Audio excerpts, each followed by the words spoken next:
welcome here to the brand new Olympus Coliseum, home of Lakeshore Drive. And we are here today to see Gotham 5 on the road take on this LSD team. I'm Siege here in the booth with my good friend and my broadcast protege, Roniel Yells. How are we doing today? Man, we're good. We're ready to see a great matchup between two really great teams. I want to see D'Angelo Jordan. I want to see Majere Williams. I want to see Kel McKnight. I think that this is going to be a clash of styles here.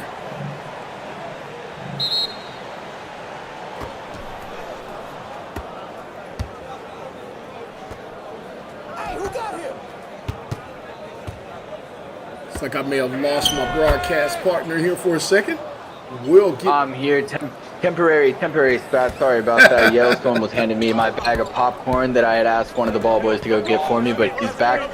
Couldn't agree more. We got an exciting game here. I'll tell you, I'm excited to watch the Phenom. We talk about him a lot, D'Angelo Jordan. Hey, he looked legit last night against the North. I think a question a lot of people's heads are, did the North get better, and was that legit? Or is D'Angelo Jordan that good, or was it a one-time thing? I think he's good. Let's see what he does tonight. Yeah, I think he's damn good. We've talked about it all season long. Mugen Williams, good Lord. We talked about it all season long, off season long. 6'9", 6'7", whatever he is, long and lanky. He's got a lot of D'Angelo Jordan to his man. Look, Mugen already getting rolling. He's got a lot of Kevin Durant to his game. He can take it to the rack, but that jumper he can pull up smooth from anywhere on the court. He gets after it defensively, and I think the biggest part of his game that I love is that he plays intelligently. It's not just high school age skill, just over dominating kids out there with his skill. It's intelligent basketball, and that's what I like to see coupled with his size. Absolutely, and he's got a couple, I would call them very good. Ooh, as we get another slam, this time from Lakeshore Drive. We saw one from Mugen Williams a few possessions earlier. D'Angelo Jordan, not the only name of note on this team. Norman Nations looked really impressive last night. I mean, he looked good last year, but maybe they just didn't get the show and the spotlight that he needed to really get that public attention. Zay Gore as well. That backcourt is impressive, as Zay Gore has quickly become one of the most heralded facilitators in similar prep. So it's a great team that he's got around him. And I'm excited to see what this team can do this season. But Yells, on the other side, Gotham 5 in their opener did not look quite as good. I think they're still kind of trying to figure out who's going to be the guy for this team. They got the Williams brothers. Majere Williams, I think, should be that guy, but he didn't have such a great game at all last game. Looking to maybe pick that up this time. Keyshawn Colson looked great. I think they need Mugen Williams to be exceptional this year if they're going to have any success. Mugen Williams, I would agree with you a little bit there. Mugen Williams is not going to be the offensive. That's a great pass there inside. Mugen Williams, when he was playing last season alongside a few other guys, I think it was Hakeem Matthews. I forget the names of the other guy. Oh, he gets Aaron Lovejoy. Aaron. Oh, how could I forget Mr. Lovejoy? One of the best names in the game. Great name. Yeah, for sure. But yeah, Mugen Williams, not going to be an offensive guy, but on a pick and roll at that size, with that athleticism and ability to finish. And look at that high post pass in there. Not a lot of defense going on so far. Kamani Woodbury with his second straight bucket. Yeah, on a beautiful pass. Mugen, for me, is going to have to set the tone defensively. He's their lone guy inside along with Kimani that can really affect the game as a big man. But I think they got to get out and run. I know Coach Mullah talked about trapping and talked about forcing tempo. They got a lot of ball handlers on this team, and I think that's going to be the route they go. It's going to be done by committee. I don't think we'll see anyone average over 15 points a game, but I think we'll see a lot of guys getting buckets. Absolutely. I think that's probably the play, and like I said, I really want to see Mugen Williams take dominance for this team, not necessarily in a scoring standpoint, although he was their third leading scorer in the last game, scoring 10. I want to see him, like you said, set the tone on defense, be a dominant rebounder, and just presence inside. I want to see him make more of those passes on back cuts from teammates, kind of be someone that they can run the offense through from, the top of the free throw, the top of the paint, the blocks, wherever it may be. I want to see him become more than just a defensive rebounding guy. I want to see him be kind of the turnstile of the offense. Speaking of turnstile, Siege, what is that on your popcorn over there? What am I? Oh, look at that pass. What is that on your popcorn? Don't concern yourself with what's on my popcorn. Do you want some? Is that what you're asking? No, thanks. You hold on to that, man. Hold my popcorn. I'm just anticipating a great game here. I'd like to have something to munch on as we get down to it. Oh, little contested midi there. Can't get it to go there. Oh! Williams like, oh. And that's what I want to see from him when I'm talking about being a dominant big man. There are a lot of good big men in Sim World Prep this year. If Mugen Williams can make himself one of the premier ones, that's how this team finds success. He draws attention. They're going to have to box on things like that, but Lakeshore Drive answers with an easy 3 as it seems. And we're all knotted up at 12. Look at that. That's what he does. You see him running the break there. Mugen Williams, he's literally doing everything. You know, it's crazy. You said what you said about him leading the front for this team. He's doing a little bit of everything for him, but his ability to run. Where's the defense? We're running back and forth. Where is the defense? They're running up and down the court here. Both witness of these work, you know, it's witness work right there. Hey, that's my guy. That's my guy. This name is Sim World. And I'll tell you what, you mentioned Mugen Williams running up and down the court, rim running. Of course, that's important for any good athletic big to be doing, really any big. If you're athletic or not, you need to be doing it. But you also mentioned this Gotham 5 team has a lot of great guards, and there's one of them, Mijair Williams, brother of Mugen Williams, going to get a dunk of his own. But that's the thing, you know, you talk about setting a pace, playing with pace, a lot of guards, a lot of ball handling. If Mugen can rim run, he's going to get a lot of easy buckets. With that one, we're going to take a quick break, and we'll be right back after this.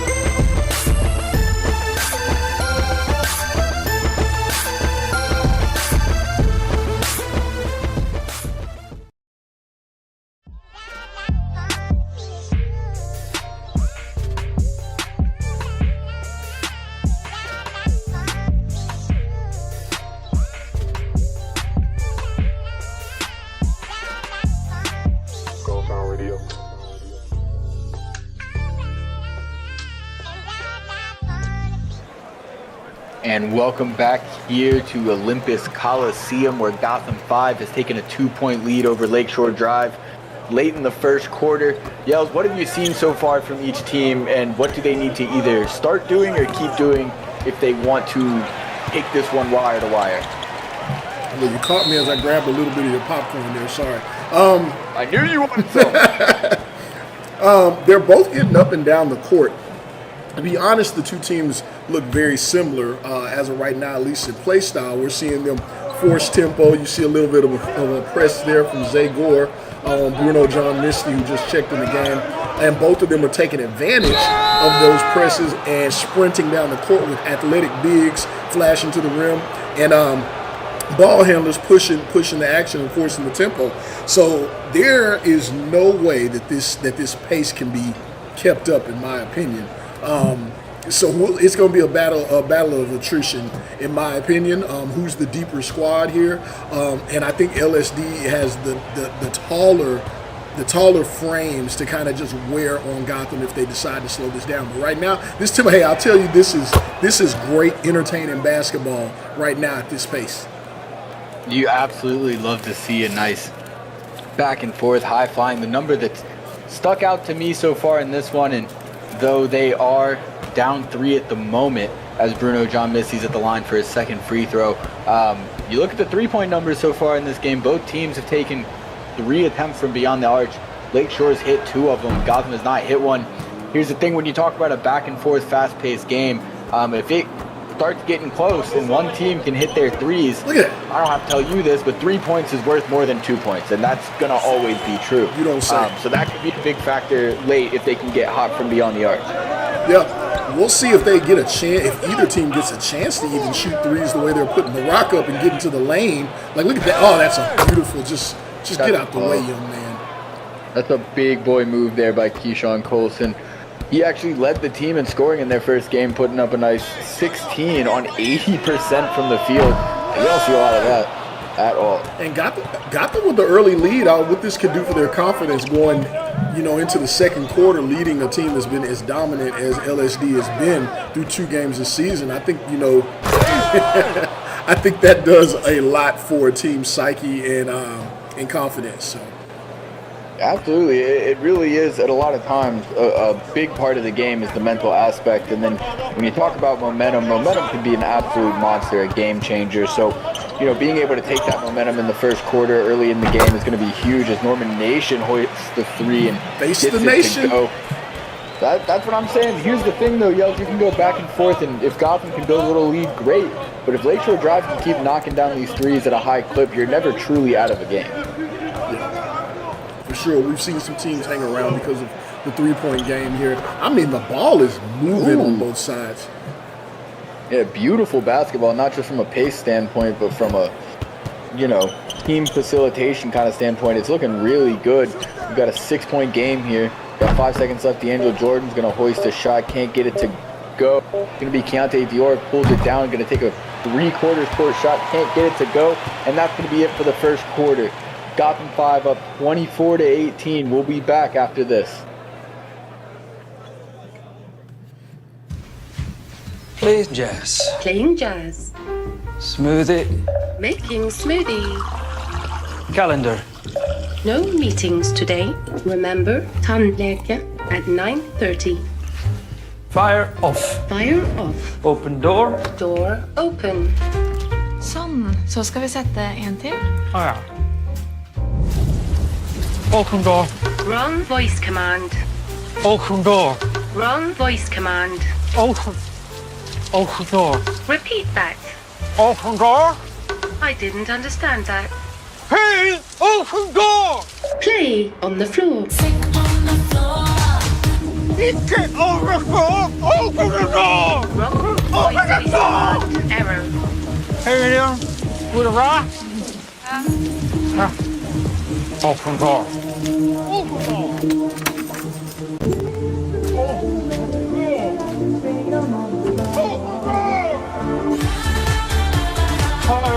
Higher volume. Higher.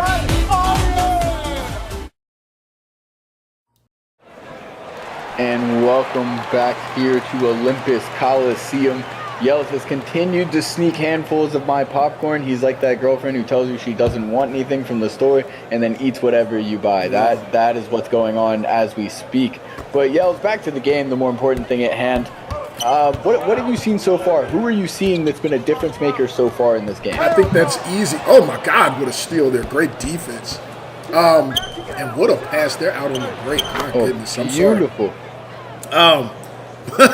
Mugen Williams, though, his impact on both ends of the floor defensively in moments. I know this has been up and down pace, but him getting on the glass and then his ability to run the floor for Gotham easily. And then on the other side, this man with the ball, D'Angelo Jordan, 2 for 7 after 2 great showings. Not having a great night so far. I know everyone wants to say, now, suddenly he'll fall off the face of the earth and will no longer be considered a great player if he has a rough night. But I do want to see him get it going. He's struggling here early. I want to see how he battles through the adversity. Absolutely. You always want to see the best kind of players are the ones that can battle through adversity. Couldn't get his last shot to go, but he's going to go to the rim, pass it off. And on the other end, we just saw A.L. Singleton hit a nice little pull-up from the elbow. Always something, mid-range game has been pretty prevalent this year. And there it is. We're going to see, I believe that was D'Angelo right there, putting in a little midi. Indeed it was. And that's what he does so well. Ooh, Colton to the rack, can't get it to go. Norman Nation's on the defense. D'Angelo Jordan's going to push it the other way. Going to kind of stop the elbow. Dish over to Zay Gore for the long 2, and he'll put that in. That'll cut the lead to 6. And in a game like this, where both teams have started off just kind of running, those are the games that it doesn't really matter if you get a lead. It can go away just as quick as you build it.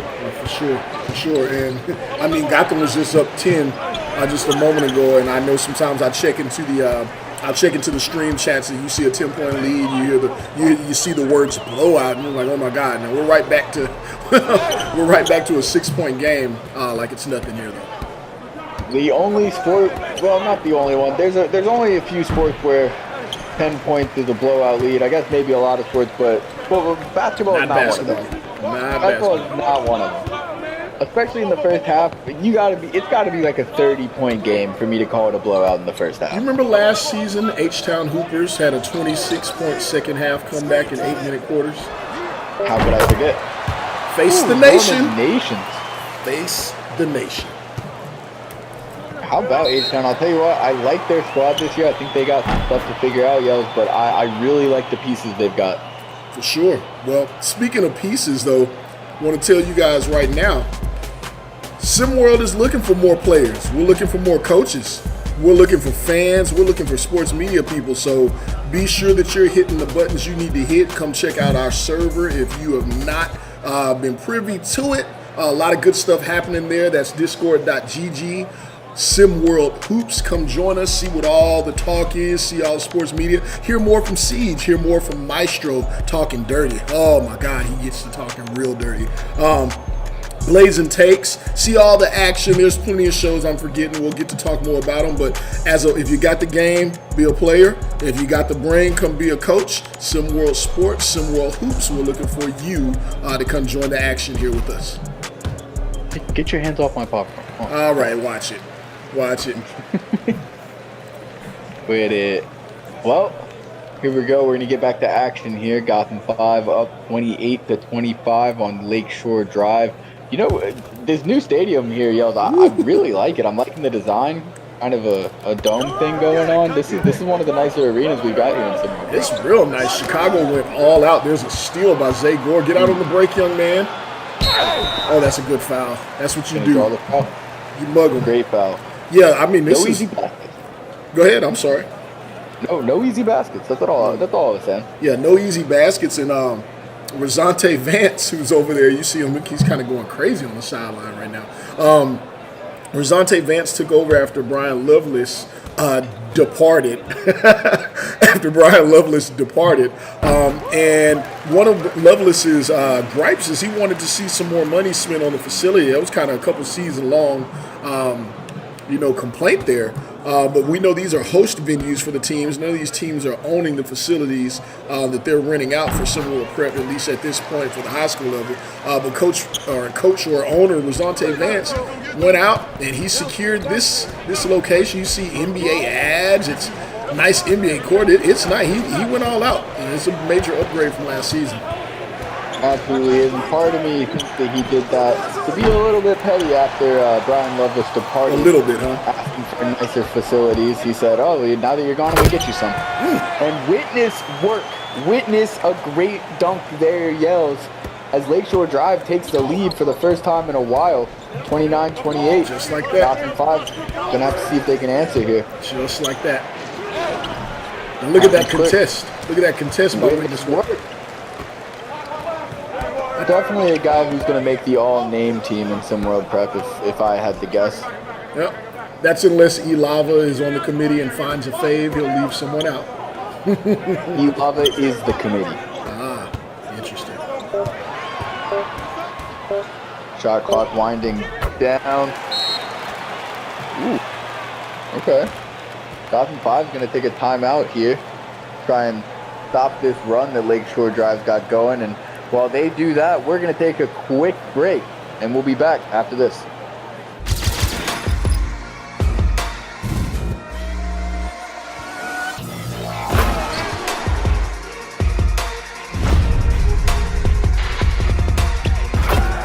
Attention, make it two-possession game, and they will!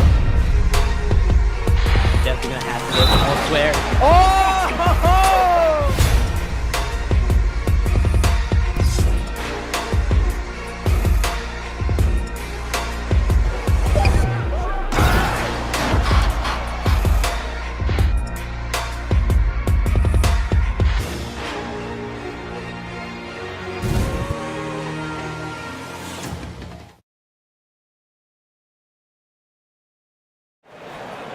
And welcome back to the Olympus Coliseum. I've got a refill on popcorn. LSD's got their first lead of the night at 31-28.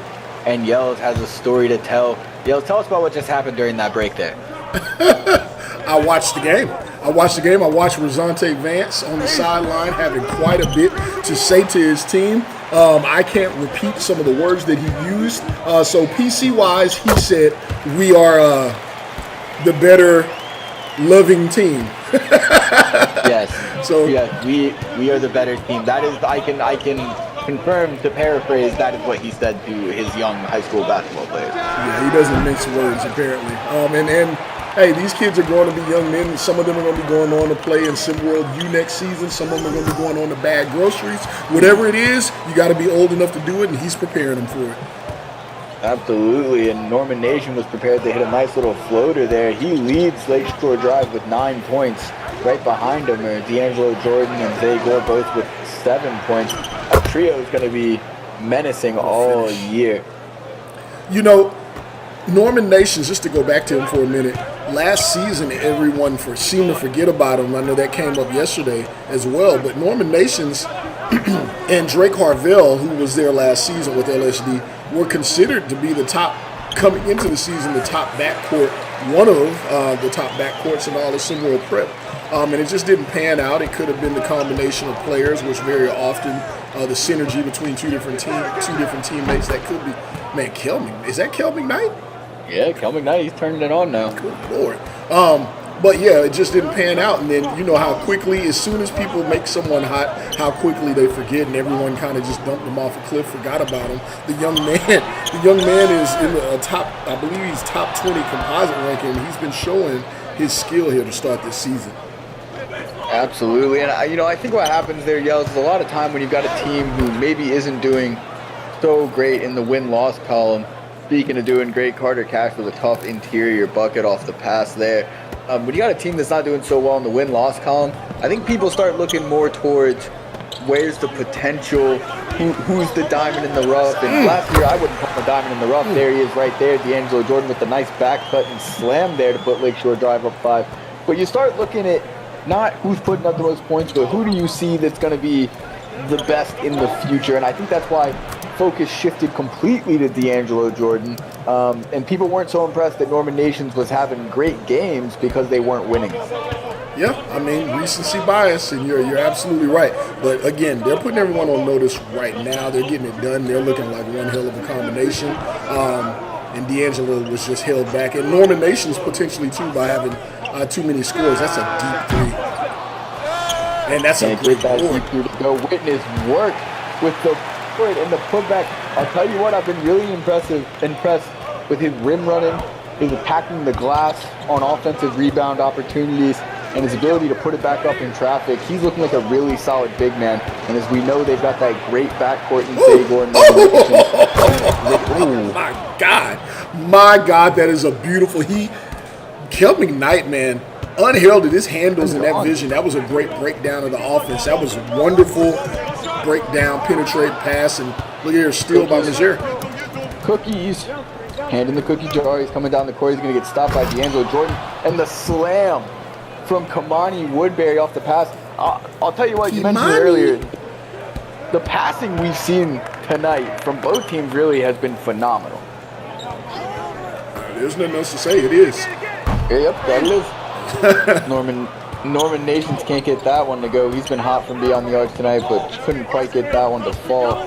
Majer Williams, we got a 1.5 second difference between game and shot clock, and Majer gets to the rim easy for the dunk. Going to bring Lakeshore back within 1, or that's going to put Gotham up 1. Apologies. Lakeshore is going to get the last shot here if they hold for it. D'Angelo Jordan with the ball in his hands. He's got Carter Cash guarding him. Going to cross to the left. Going to kick it out. Zay Gore can't get the 3 to go. And that's going to be our score, 42-41. Gotham 5 up here at Olympus Coliseum. Yells, we've talked about the facilitation. We've talked about the fast-paced game. If you are Coach Owner Vance or Coach Moolah here, what are you telling your team here at halftime to try and pull out this win? If I'm Coach Vance, I'm saying, hey, slow the hell down. Well, I could use some of the words he's using because we're still hearing him over there now. I'm saying slow down. Do we really want to run up and down with this team? They look like a team full of thoroughbreds. No one seems to get tired. We see Colston here playing some big boy ball. But I'm saying let's slow down. Let's get D'Angelo going. I think D'Angelo's like 3 of 11 right now. We have all of the size on these guys. Slow down. Let's go to work. We showed that we can run with them. We know you guys have some pride, but let's it's winning time. Let's slow down and let's pound these guys into submission. Retweet on that, and we'll be back after half.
And welcome back to Olympus Coliseum. We've got a good one here, Yells. We've got a fast-paced game going. Gotham 5 was able to enter the half with a 1-point lead, 42-41.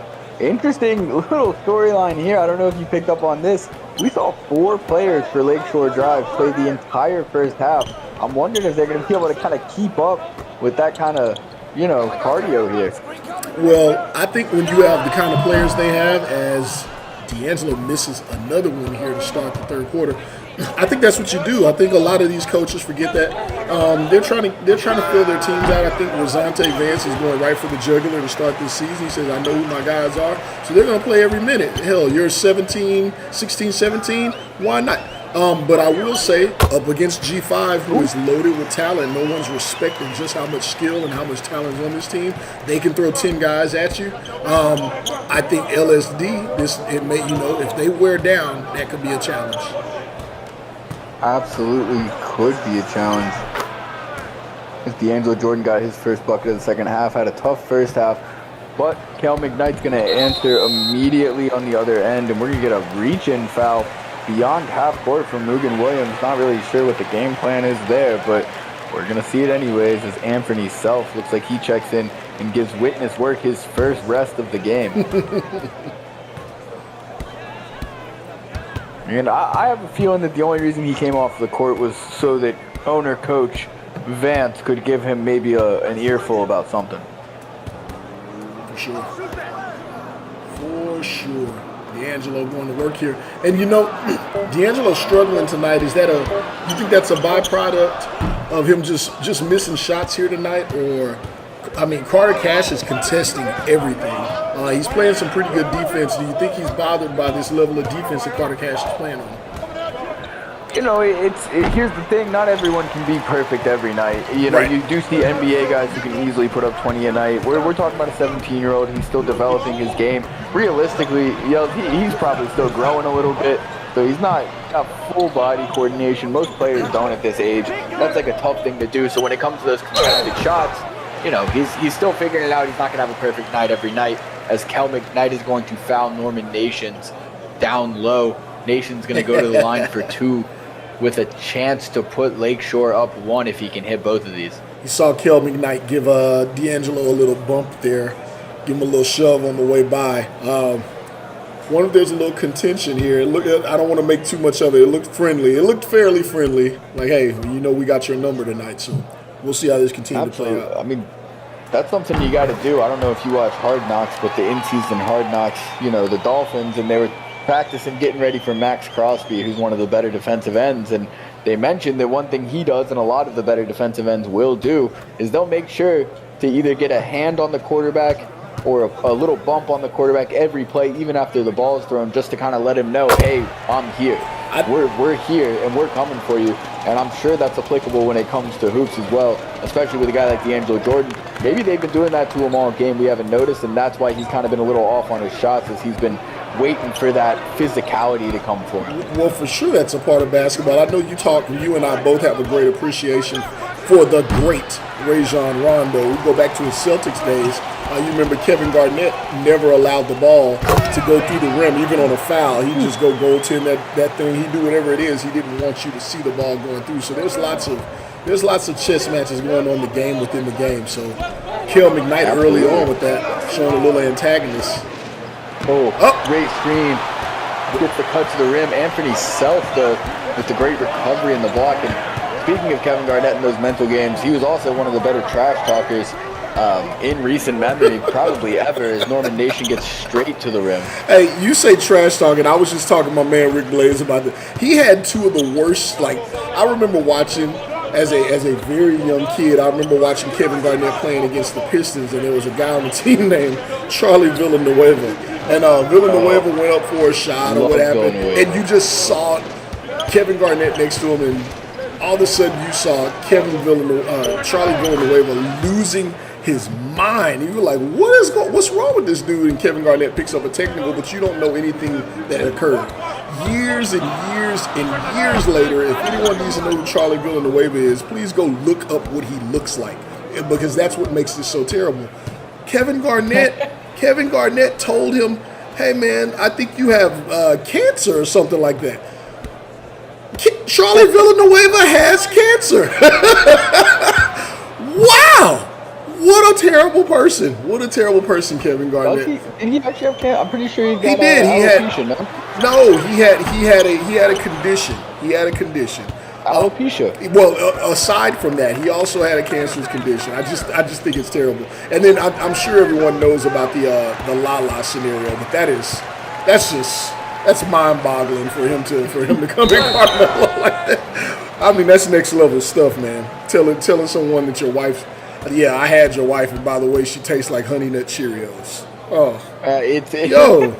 You talk about next level trash talking. Is it next level trash talking? That's not trash talking. Just being a jerk. I don't think that's trash talk. Yeah, that is just absolute textbook getting in someone's head. Yeah, for sure. For sure. Hopefully we don't see any of that tonight. But yeah, that's totally out of pocket. We got a good game going on here, Siege. Absolutely we do. Lakeshore is up 50-48 here with that free throw from Norman Nations. He's going to shoot the second here in just a moment. See if he can put them up 3. And it's been much of the same in the third quarter as we saw in the first half. Back and forth, pretty fast-paced. It's slowed down a little. I'm sure that has a little bit to do with Lakeshore, the amount of minutes they've played, their star guys. Witness Work just got his first break recently, and it looks like D'Angelo Jordan, Zay Gore also recently got their first breaks. Norman Nations is still out there. Yep, well, I mean, like I said, I'd have him out there too. I would have him out there too. He's been going to work. D'Angelo Jordan's been struggling. Norman Nations has been getting it done. That's a big-time bucket. Rodney Blackstein. Rodney, but what a name, what a name. And Bruno John Mason is going to get an open lane to the rim, and he's not going to get it to go as Tyreek Watt slaps that off the backboard. And on the other end, Blackstone gets another one to go off the cut, and the great pass, more great passing. That'll give Lakeshore Drive a 7-point lead here. More great defense. More great defense. Lakeshore Drive, that's been the staple for them this season. Again, they have great size. Oh, mixed him. He put him in the mix. You gotta finish that though, man. You gotta finish that. All shake, no bake. That's what we call that. No Ricky Bobby, huh? No Ricky Bobby. Ooh, easy bucket for Tyreek Watt. He's playing both ends of the floor well, running back and forth. You just love to see a big who's gonna run rim to rim. What I'm seeing right now is a theme though, Siege, is there's two things I see going on. On the Bruno. We don't talk about Bruno, but we're gonna talk about him now. Great finish, splitting that double team. But on the LSD side, like I said, I wanna make sure that we continue to highlight their defense. I mean, their defensive efforts. Yes, we see Gotham getting buckets. It's a very high-scoring game. I think both teams may make it to 80, but they are getting stops where needed, and they're contesting, and they're playing in the moments. Basketball defense is playing in moments. Big-time bucket there to go up 10. Defensively, LSD, they've locked in through 2.5 games so far this season. And on the other end of it, we see Gotham 5. They're going to a little bit of that trap strategy that we saw H-Town Hoopers go to last night that I'm going to say cost them the game. I think the trap is something you run in moments unless your name is Running Rebels from back in the late 90s. Like, there's only a few teams that can run that way. But I couldn't agree more. Well, look, before we head on to commercial, make sure I get all my info in here for you. Following this game, make sure you guys are tuned in. We got Gulf Coast Lockdown and Coach Hish, Kai Killens, Carson Cutbirth are going to be heading into Indy to take on the Indy Stripes, and they're going to be seeing a young man by the name of Dylan Harper, who recently committed to where? Where's he going, Siege?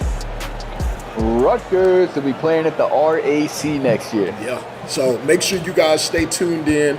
Following this game, you'll get some post-up with E-Lava and the Blazinator, as I like to call him.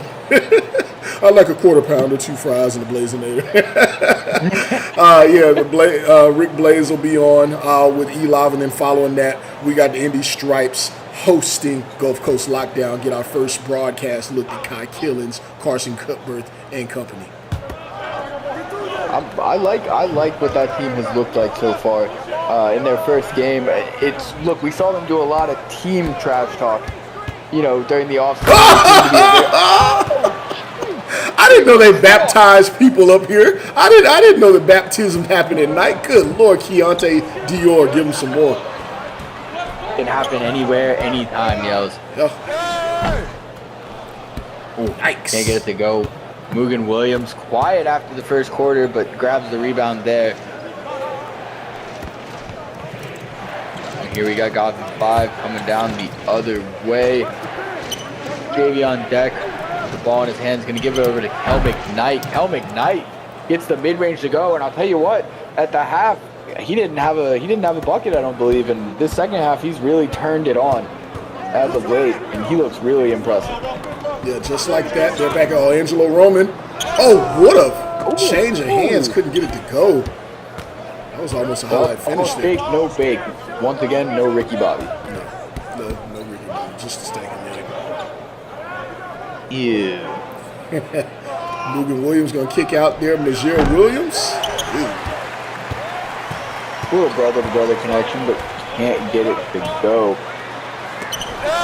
Big time block there. Is that JV on deck? That's JV on deck, rising up and rejecting that one. Mugen Williams going to get to the rim, but he's going to get his pocket picked there by Blackenstein. Oh, that's, man, JV. Witness this block.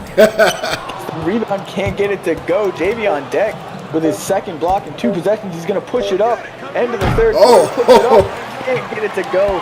It rims out. 60-54 Lakeshore Drive with the lead at the end of the third quarter, and we'll be back for the fourth quarter after this.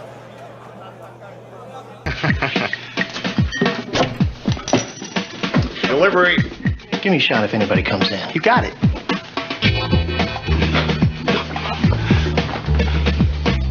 Bud Light, the mother lode. Hey, here he comes. Hide.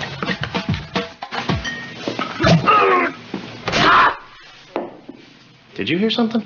For the great taste that won't fill you up and never lets you down. Bartender, 20 Bud Lights. Oh no! Make it a Bud Light. Showing love.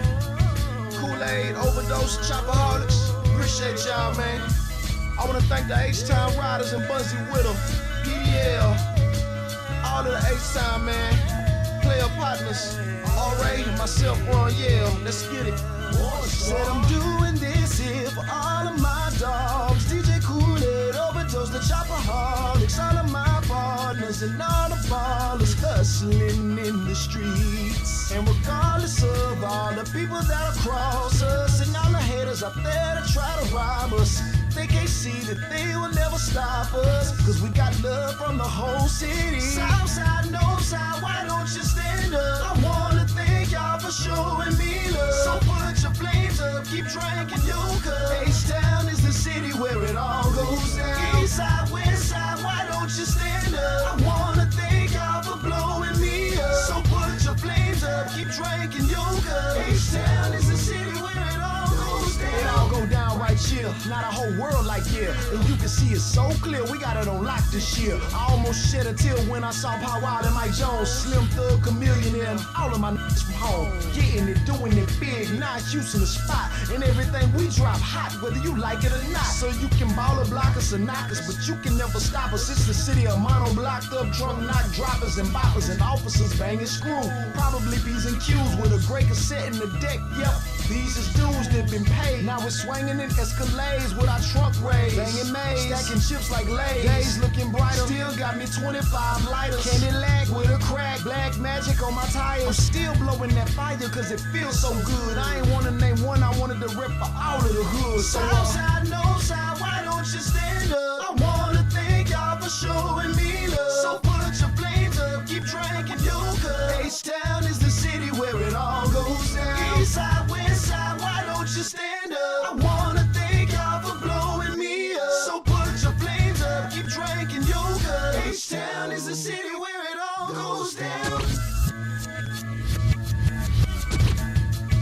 Yeah. And we're back here for the fourth quarter. Lakeshore Drive with a 60-54 lead to start this quarter. And one thing I noticed, yo, is I don't know if you've been keeping track, Gotham has still not hit a three tonight. They've taken 8 and not gotten one to fall. You start to wonder if those 3-pointers that we were talking about earlier are starting to be the difference. You tried to talk them into one right there. They heard you, huh? You tried to talk them into one. Yeah, I mean, they hit a couple of threes, and this is a tie game, but that's just how well they've been playing. I don't know if you've noticed or not, one team has accrued 17 assists. Another team has accrued 18 assists in this game. Kids, move the ball. We don't need to see all that damn dribbling. Nope, we do not. You are not on ESPN SportsCenter Top 10, although Jair Williams might get on it with that little crossover shaking up Zay Gore and making the dish to Kamani Woodbury for the slam. Right as I start talking about not being on SportsCenter, we hit a SportsCenter play. Wonderful. To be fair, this trap is causing all kinds of problems. Man, Witness Work has handles for a big man. We saw it last night. We're seeing it again here. He's got a big-time game. Kamani Woodbury is going to get blocked. Is that Lath Money? Holtzclaw. Or Holtzclaw, yeah. I said Lath Money. Thinking last year, my bad. Well, we will see Lath Money in our game following this one for the Indy Stripes, as he's now over with that team. Yells, you mentioned again, this trap is opening up a lot of things, and you said earlier, and I couldn't agree more, it's something for moments, not something you run a lot unless you're a certain type of team, as D'Angelo Jordan is a certain type of special player who can turn it on, and we might see him do that in the fourth quarter as he hits a mid-range. But for me, that trap and a full court press, very few teams can pull those things off for an extended period of time. In the history of basketball, we've only seen, what do we have? The UNLV teams that I mentioned. We had the Razorbacks back in the day. Normally collegiate teams, 40 minutes a hill. Didn't Memphis and Kansas run it at one point in time? I know West Virginia under Bob Hurley was one of not Bob Hurley. I'm blanking on his name, big guy. But West Virginia did it really well, and VCU under Shaka Smart. VCU under Shaka Smart did it really well. Those two teams are the best in recent memory at running that kind of defense. Yeah, well, I'll tell you right now who it's not working out for. The number of easy buckets for a team that can already hit tough buckets. For Lakeshore Drive, it's not working out so far. Absolutely not. It's a tough thing to pull off on the high school level in general. You just usually don't have the kind of, I'm not sure what exactly it takes, coordination, team defense, being vocal on defense, that kind of thing. That's hard to do at this level. You have to have a guy. That you do that. Siege, you have to have a guy that's, you have to have a blanket defender who can cover up all mistakes at the rim. That's one. I mean, he's willing to go from one end of the court all the way to the other to cover up a mistake where there's a lapse, because there's going to be lapse because there's a trap, right? There's gonna be in scramble mode. It's like you're playing with James Harden 24/7, like we see right there. So it takes a guy that can do it. But I will say I do understand why G5 is running this with the size deficiency they're going to have against most teams. I'm guessing Coach Mula says, I want to up the tempo here. Absolutely. Rush them maybe, and we have seen a couple of whiffed layups here from Lakeshore Drive throughout the game, but it has not stopped them from accruing an 8-point lead here as we get down to 4.5 minutes left to play in the fourth. Kel McKnight, I believe that is again. Nope. Yep. I stand correct. That's Kel McKnight. He really has turned it on here in the second half. Cut it back down to 6, but they're going to have to get some stops here, Yells. You can't go on a run without stops. Speaking of stops, we're going to stop right here, take a quick break, reload on popcorn, and we'll be back after this.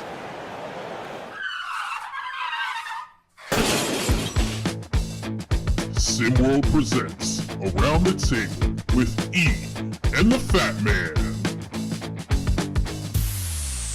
What's up, everyone? This is Big Bob. And this is Elava. And we are the co-hosts of Around the Table with Ian the Fat Man. Around the Table is the SimWorld Sports podcast where Big Bob and I give our takes on various sports from around the world. Make sure to tune in every Sunday at 4 p.m. Eastern Time to hear our takes. And don't forget to join in the conversation with us on Discord at discord.gg/SimWorldHoops. And make sure to follow us on Twitter and YouTube at SimWorld4K. And as always, see the game, be the game.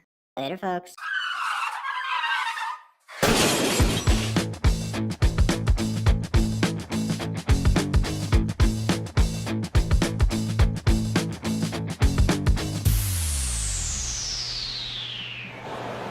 Welcome back, everybody.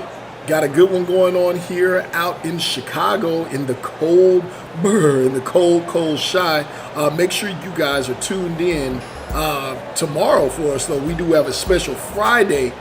Excuse me, look, we got all kinds of production issues going on here. We got a good game coming on Friday tomorrow, 8 o'clock Eastern. We got Southeast Select getting some television time, taking on the Yacht Club out in Brickell. So let's make sure you guys are tuned in for that. Also, while you guys are here, hit that like button. We got a good amount of people in here. We need to see that same number of people on that like button. Throw your comments in. Help us grow this thing here in our SimWorld universe. See the game, be the game. Back to you, Steve. See the game, see Zay Gore get to the lane but can't quite finish. He's got 7 points coupled with 8 assists as Kamani Woodbury, one of his many slams tonight, gets another one, and that's an and one. Big weight room stuff. He's been nice all night, as has Zay Gore, even though he missed that last layup. Was, like I said, 7 points, 8 assists. Both the Williams brothers have put up 12 points in this one, leading Gotham 5. Mugen has put up 9 rebounds to go with it. Likely will finish this one with a double-double if he can grab one more board. Norman Nations, he's put up a nice 20-point game, been the star for Lakeshore Drive. Behind him, Witness Work, and D'Angelo Jordan, both with 13. Pretty well-rounded game for both teams, I would say. We've seen a lot of contributors here. Who is going to be the key, if you had to name one guy for both teams, to be able to pull out this game? Well, Lakeshore Drive's already getting it. He couldn't get the finish there. D'Angelo Jordan's going to have to wake up and get some points here in the second half. It's been all Norman Nations. I think it's been a little closer because they have not Gotham 5, that is, has not had to worry about D'Angelo Jordan as the game is tied up there by Mijere Williams. But I don't think that they've had to worry as much about anything on the Lakeshore Drive as the intimidation that is put into a team by D'Angelo Jordan. So the fact that he's not doing that, Norman Nations has kind of fell back. I need to see him step it up on the Gotham's 5 side. I need to see Carter Cash, who's open right here. Let's see if I can call it. No, I can't. I need to see him get going. He's gonna have to start breaking that defense down. It has to be more of a paced approach, somebody that you really have to contend with, as opposed to just running up and down the court. Ooh. Speaking of running up and down the court, here goes Gotham 5 after a block from Mugen Williams. Carter Cash going to go to the rim on D'Angelo Jordan and gets it to go over the lanky D'Angelo Is that a lead? Jordan. That's going to give Gotham 5 the lead on an 8-0 run here. Real quick after that last break. Speaking of breaks, yos, we're going to take another quick one, and we'll be right back.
Let it play, boy.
RSK, let it play, boy.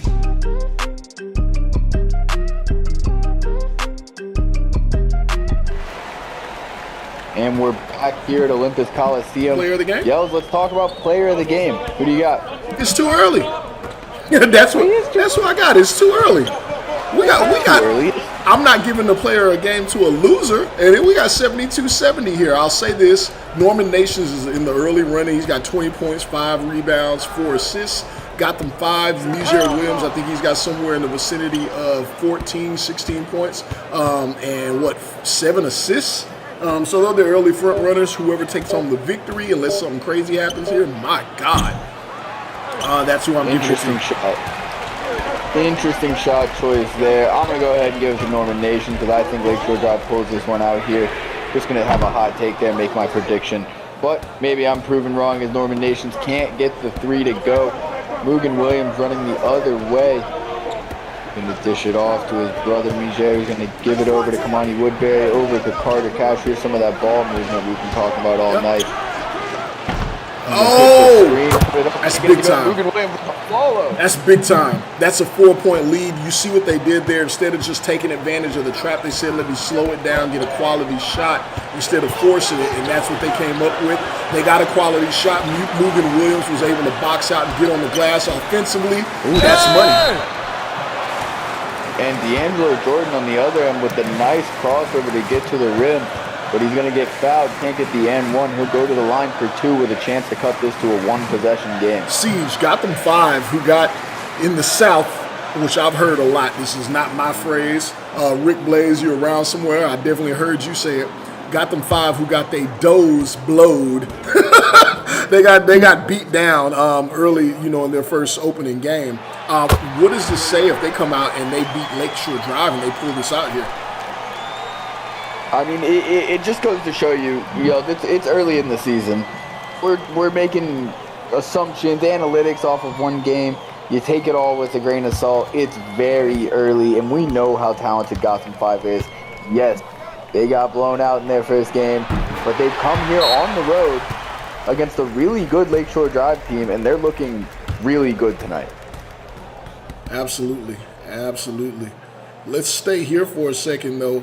Again, we want to make sure you guys know, you want to join SimWorld, you think that you can hoop, you think that you can coach some of you guys out there wanting to make your way to the pros, make your way to the collegiate level in SimWorld U. You got to start somewhere. You got to start at the prep level. Come on, join SimWorld Prep. Join us here at discord.gg. // whichever slash that is, y'all know what I'm talking about. SimWorld Hoops, that's where you can find us. That's where all the news info is going on. I shouted out a few podcasts earlier. I'm going to come back and make sure you say that you check out Around the Table with E Lava and E and the Fat Man. Make sure you check out the J Rock Show. I already shouted out the Dirty. Hey, check us out in the mornings on SimWorld Today. There's a lot of action going on with myself and B-Ron Stradamus, or sometimes be wrong Stradamus. So again, discord.gg / SimWorld Hoops. That's where all the action's taking place. Yeah, don't miss out. It's a good time.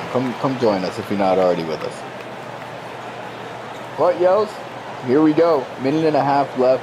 1-possession game. Gotham 5 is going to have the ball here after D'Angelo Jordan puts in 2 free throws. We'll see what kind of action they're going to run here. You got to make sure you get a bucket here. Stay in front, keep them at arm's length.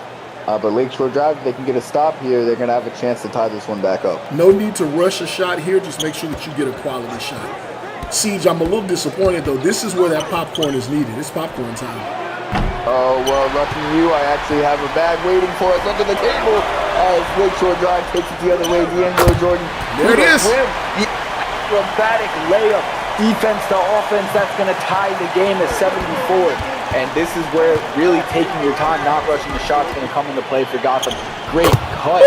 And Keontae Dior gets the basket to go off the great pass inside from Kel McKnight. See if Lakeshore can answer here. Oh, D'Angelo Jordan's going to answer easy. They're pressing up on him, but D'Angelo Jordan says, I'm simply too long, too fast. You can't stop me going to the rim with one guy.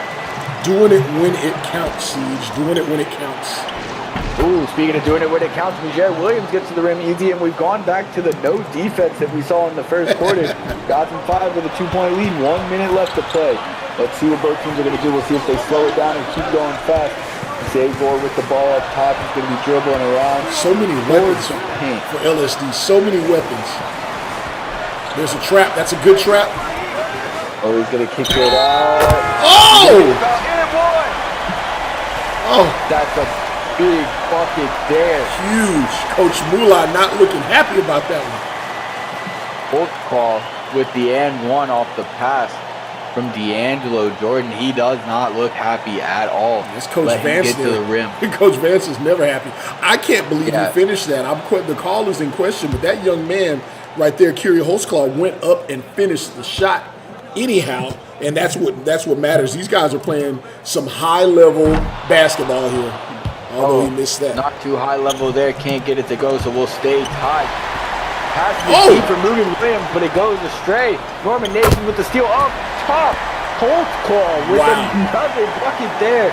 and he seems like he might be the hero in this one. Wow. Making the right play, running his lane. 2-point game. Gotham 5 is going to take a timeout and try to talk over what they're going to do. And we're going to take a break and talk over who's going to go get the next bag of popcorn. We'll see y'all after this. Welcome home. Mom, Dad, this is Cindy. Cindy, yes. So nice to meet both of you. It's nice to meet you finally. Travis has told us so much about you. All good things, I hope. Yes, of course. Lord. Please, Thank welcome. you. Oh, Mom, no. Dad, this is Shannon. Oh, hi. Shannon. And this is Aaron. Hey, cutie. That is Jessica.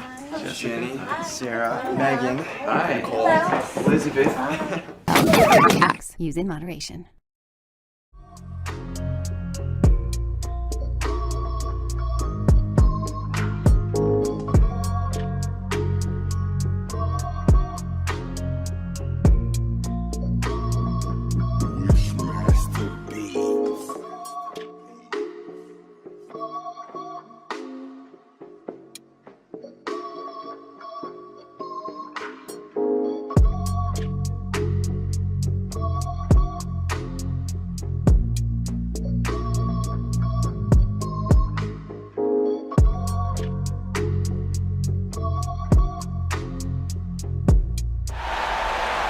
Welcome back here for the last 30 seconds of this thriller here at Olympus Coliseum. Gotham 5 going to have the ball down 2.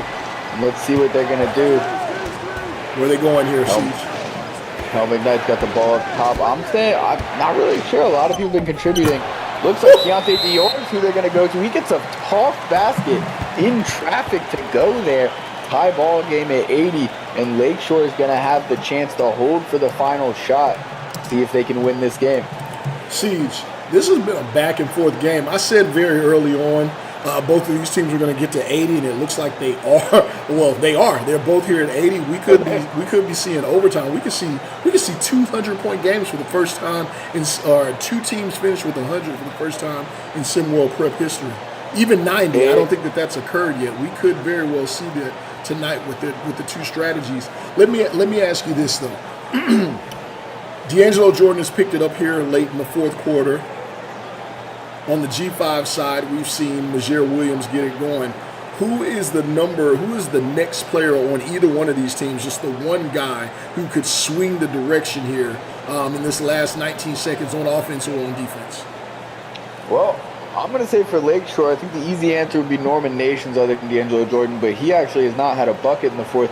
So I'm going to give it to Holtzclaw, who has scored 8 points here in the fourth quarter, has been electric. All very timely buckets, had that and one. He's the guy on that side. On the other side, I'm going to just go ahead and say Kel McKnight for Gotham 5. He turned it on in the second half overall, and he has just looked very skilled, hit some tough shots. 19 seconds. Siege, do you go ahead and get the first easy bucket, or do you drain the clock?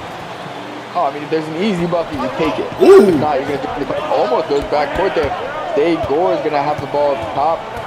He's looking for a screen from Witness work. Like they're going to dribble out the clock here, Yells. Yep. High screen and roll. Zay Gore. They wanted a switch. Oh, they got a pin down. Norman Nations for the win. He hits it. He hits it. He's going to hit it. Oh, there's 2 seconds. Oh, Lakeshore drive. Get the prayer to go. That's going to be your final score, 83-80. Norman Nations hits the game winner. And Yells, I'm going to go ahead and say with that one, he's going to earn player of the game. Absolutely. He's going to earn player of the game there. We'll hear from Olympus Coliseum from me, Siege, my broadcast protege, Yells in the booth, and from the guys out back in the van on production. Thanks so much for being with us here. We got the post-up coming up next, and after that, Gulf Coast Lockdown heads to Indy to take on the Indy Stripes. Stay with us, and we'll see you in a bit.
Yo, what's up, good people? We are live in the post up.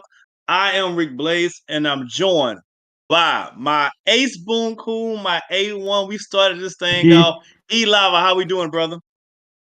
Oh man, I'm getting my first, this is my debut. This is my tip off. This is my prom night, my Sarah or something. I get to do my first post up, so I'm excited. And hey, let's not focus on me. We just saw a fantastic game. That thing went back and forth like a cameo song between Gotham 5 and Lakeshore Drive right there. But As Norman we go, Nations. don't get me started. We're gonna be here all night. You get me started now. We can do a whole segment. Oh, but my lord. Yeah, Norman Nations. I didn't think he was going to be the biggest star of this game, but he hit that big bucket, and boy, I mean, and that's the truth. Gotham 5 came out. They had a nice big lead early in this. Lakeshore stormed back. It looked like for, long stretches of that second half, they were going to easily win this, even their early record at 500. But no, a little 8-0 run late by G5. And then, that shot came back, and we have a final score finally 83-80. Lakeshore, the home team, coming out on top in a wild one. So, I'll say this much, Rick. I was really impressed. Of course, Nations with that winning shot. You got to give him that. But don't forget Zay Gore, 9 assists. That's a new Sim World high. I mean, only 2 games into the season, most teams, but still 9 assists, and none of them more important than that one. He found Nations for the game winner there. Absolutely. And I have to give credit where it's due.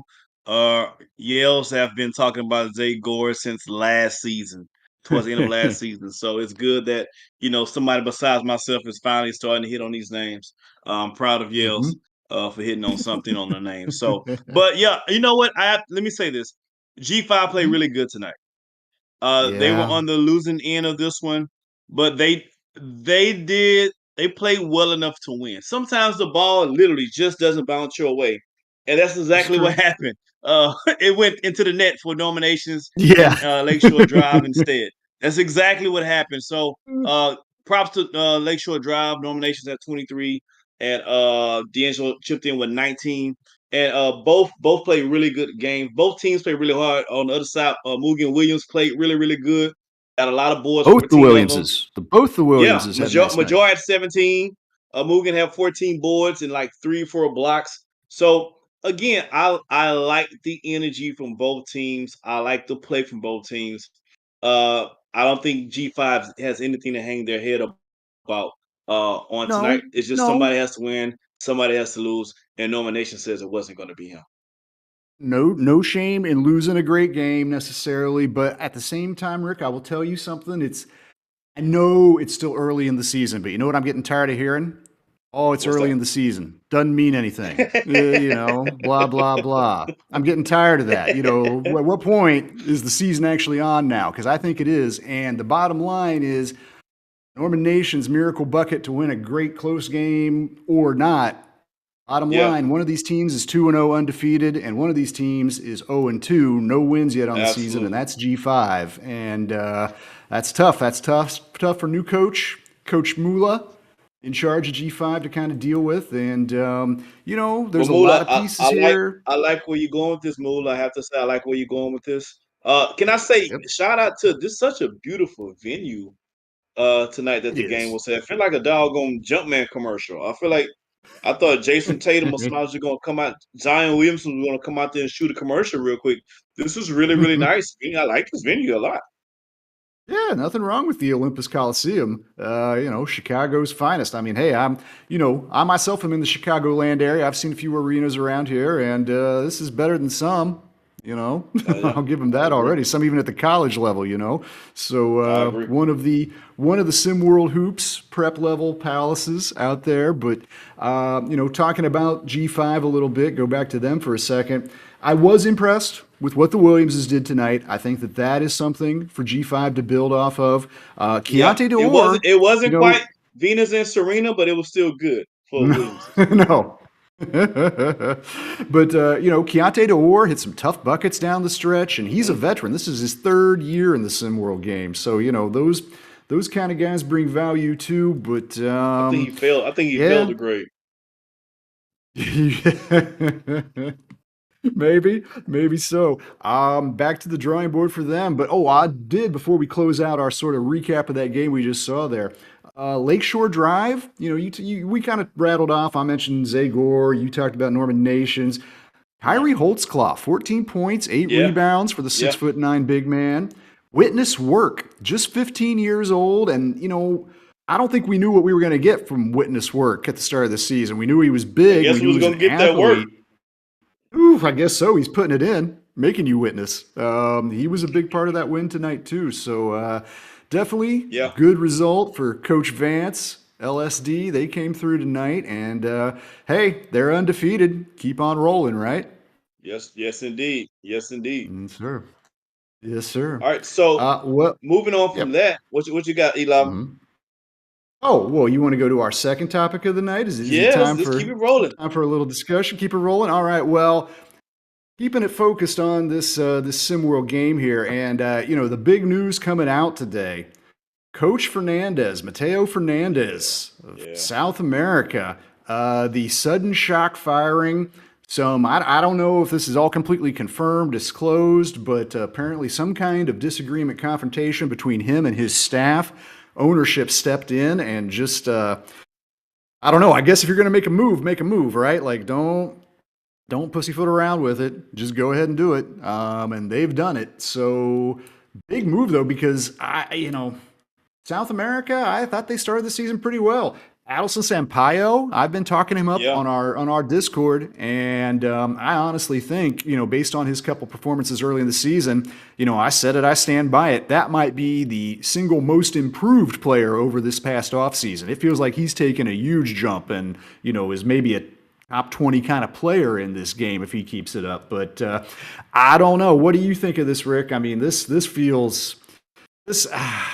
Again, I don't know behind the scenes. Maybe you got to do this, but it feels like you're really messing with some nice momentum at the start of a SimWorld season here. Yeah, yeah.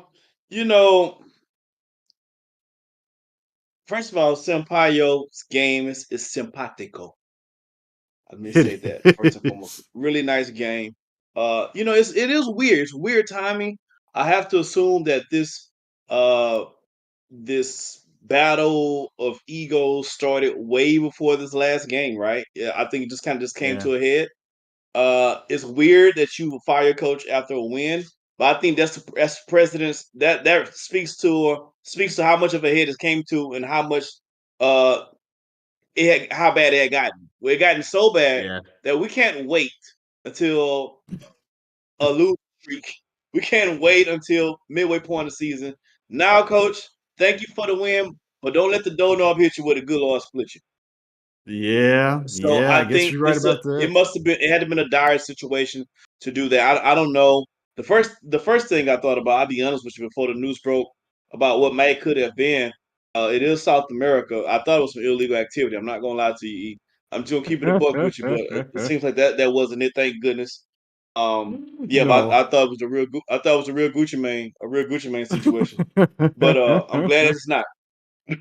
No, haven't heard any rumors about that. But yeah, no, apparently just the owner, Oscar Rios Maldonado, which is a great name, by the way, It is just came that in sounds and like yeah. that name sounds like money.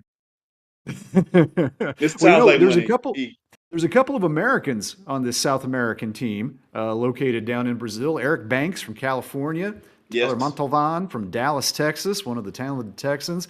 I kind of got to wonder what's running through their minds too, how they feel about making that big leap, making that big move to go overseas to show off their skills. And now they're thrown in the middle of a chaotic situation. The other thing it made me think of when I was reading about this today was the firing of David Blatt back in Cleveland years ago, when he again seemed to be doing pretty well, racking up wins, having some success with the Cavaliers squad, LeBron James led Cavaliers squad at the time, and pretty suddenly and unexpectedly for a lot of people, me included, just got let go. And hey, that ended with Cleveland's first title in any sport in 75 years or Yeah. something like that. So Yeah. maybe it's okay. And I think LeBron got he got the trophy and he also got coach of the year too, because I think he was coaching that team while playing at the same time. I think that's why they got rid of David Blatt. They were just like, yo, we don't even need a figurehead. LeBron got it. Let's just, that's just my opinion. Yep, yep. But yes, Well, it's I do remember that. So it's gonna be interesting to see what the new coach, what happens, how the team operates, how the players react. You know, a lot of times when these things happen, it is going to have an effect on the team, but oftentimes you don't know what type of effect it's going to have. So we're going to see what this team is made of. We're going to see what the rest of this coaching staff is made of, and we're going to see how they come out after this, and if it's going to propel them to maybe be a better squad overall, or is it going to be the start of them being in second to last place at the end of the season? Yep. Well, We remember know we South know who America got got last place off. sold up. South America got off to a great start last year in season 1 and Oh then I man, think lost 10, 11, 12 in a row suddenly and yeah, fell out of something that whole crazy, race to one thing. So, hey, I'll something close my crazy. comments on this too. They're talking about an assistant coach taking over in South America, but if I was an experienced SimWorld coach, maybe somebody like, oh, I don't know, Tim Bellardi, I might look at this roster, I might look at these first couple games and be like, I could have some success here. So Wait, we'll E, you see. got Bilardi moving again? I'm We not gotta do a saying for roadmap. sure. We gotta do a Bilardi roadmap. I tell you what, I say this, Bilardi, if you're listening, you bring H China Championship, brother. I'll sign the paperwork myself to go wherever you want to go. You bring the race to one championship to H Town, and I'll sign the paperwork for you. You have my blessing. Hey, all I know for sure is Tim, Tim likes to get the passport out and move around a little bit. So There you you go. never know. You never know. But hey, let's move on to our third topic. And it's south of the border too, although a little bit closer to our American home, and that is Mexico. And Yeah. this is really a Rick Blaze kind of segment, I think, because Rick, I don't know if everybody knows this, I certainly know it.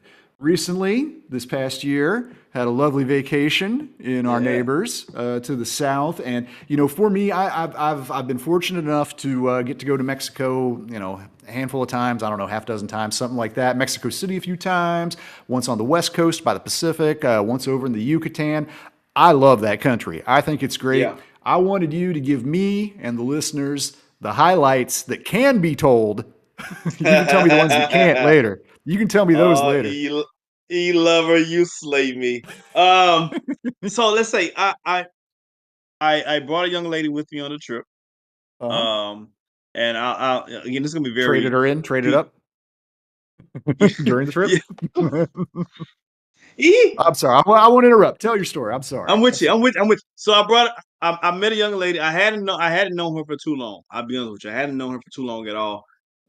And it just happened to be on my birthday time, and we struck up conversation, and one thing led to another. I was like, hey, I'm leaving the country for my birthday.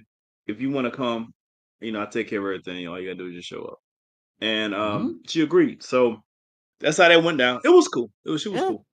But that's awesome. I stayed for the first time. I did an all inclusive, and Okay. it was phenomenal. Okay. The room was nice. The room was exceptional. I had a patio that had water, that had like a lake over the patio. Then they had a canoe, so I can go out there and canoe if I wanted to. The shower was outside in the back, outdoors, and it was like an open shower. It was a very, very nice time. The food was excellent. The animals don't give a damn about you, so that's kind of something you gotta be watch out for because Mm-hmm. you and Live Nation for real. So it was a good time. I was happy to be there. I will be there again next April. So yeah.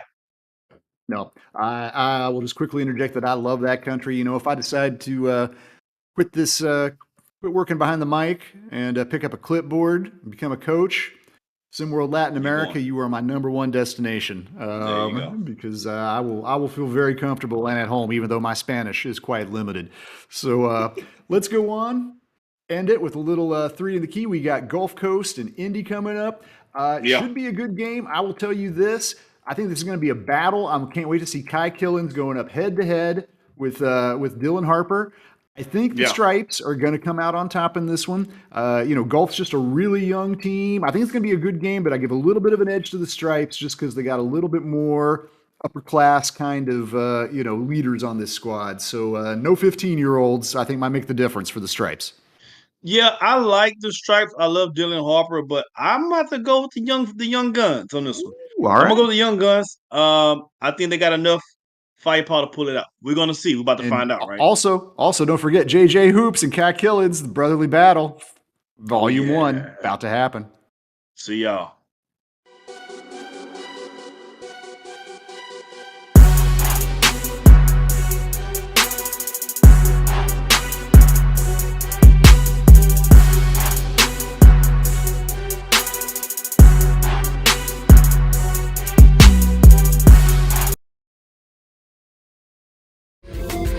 I feel just like a kid in a candy store. So many ladies in there working the floor. What do I do? How can I pick? How can I choose? My head is tight, I'm about to make my move. So I creep up behind her. Never seen anyone finer. You're the kind of hype that I want for sure. So come on, baby girl, let's go. Yeah, I might be leaving with you, but I ain't leaving with your whole damn crew. You must be losing your mind. I'd be lying if I said that I wasn't trying to holla. Got a girl playing the fool, cause damn, baby, you fine. You been grinding my behind all night. Yeah, that's right, but the thing is, I like it. You been buying all this wine for me all night long, thinking you're gonna take me home, but you're wrong. All I know is that I came to party all night. I don't know about you, but best believe I will leave that it give you with the whole. All I know is that I came to party all night. I don't know about you, but best believe I will leave that it give you with the whole. I don't know about you, the whole.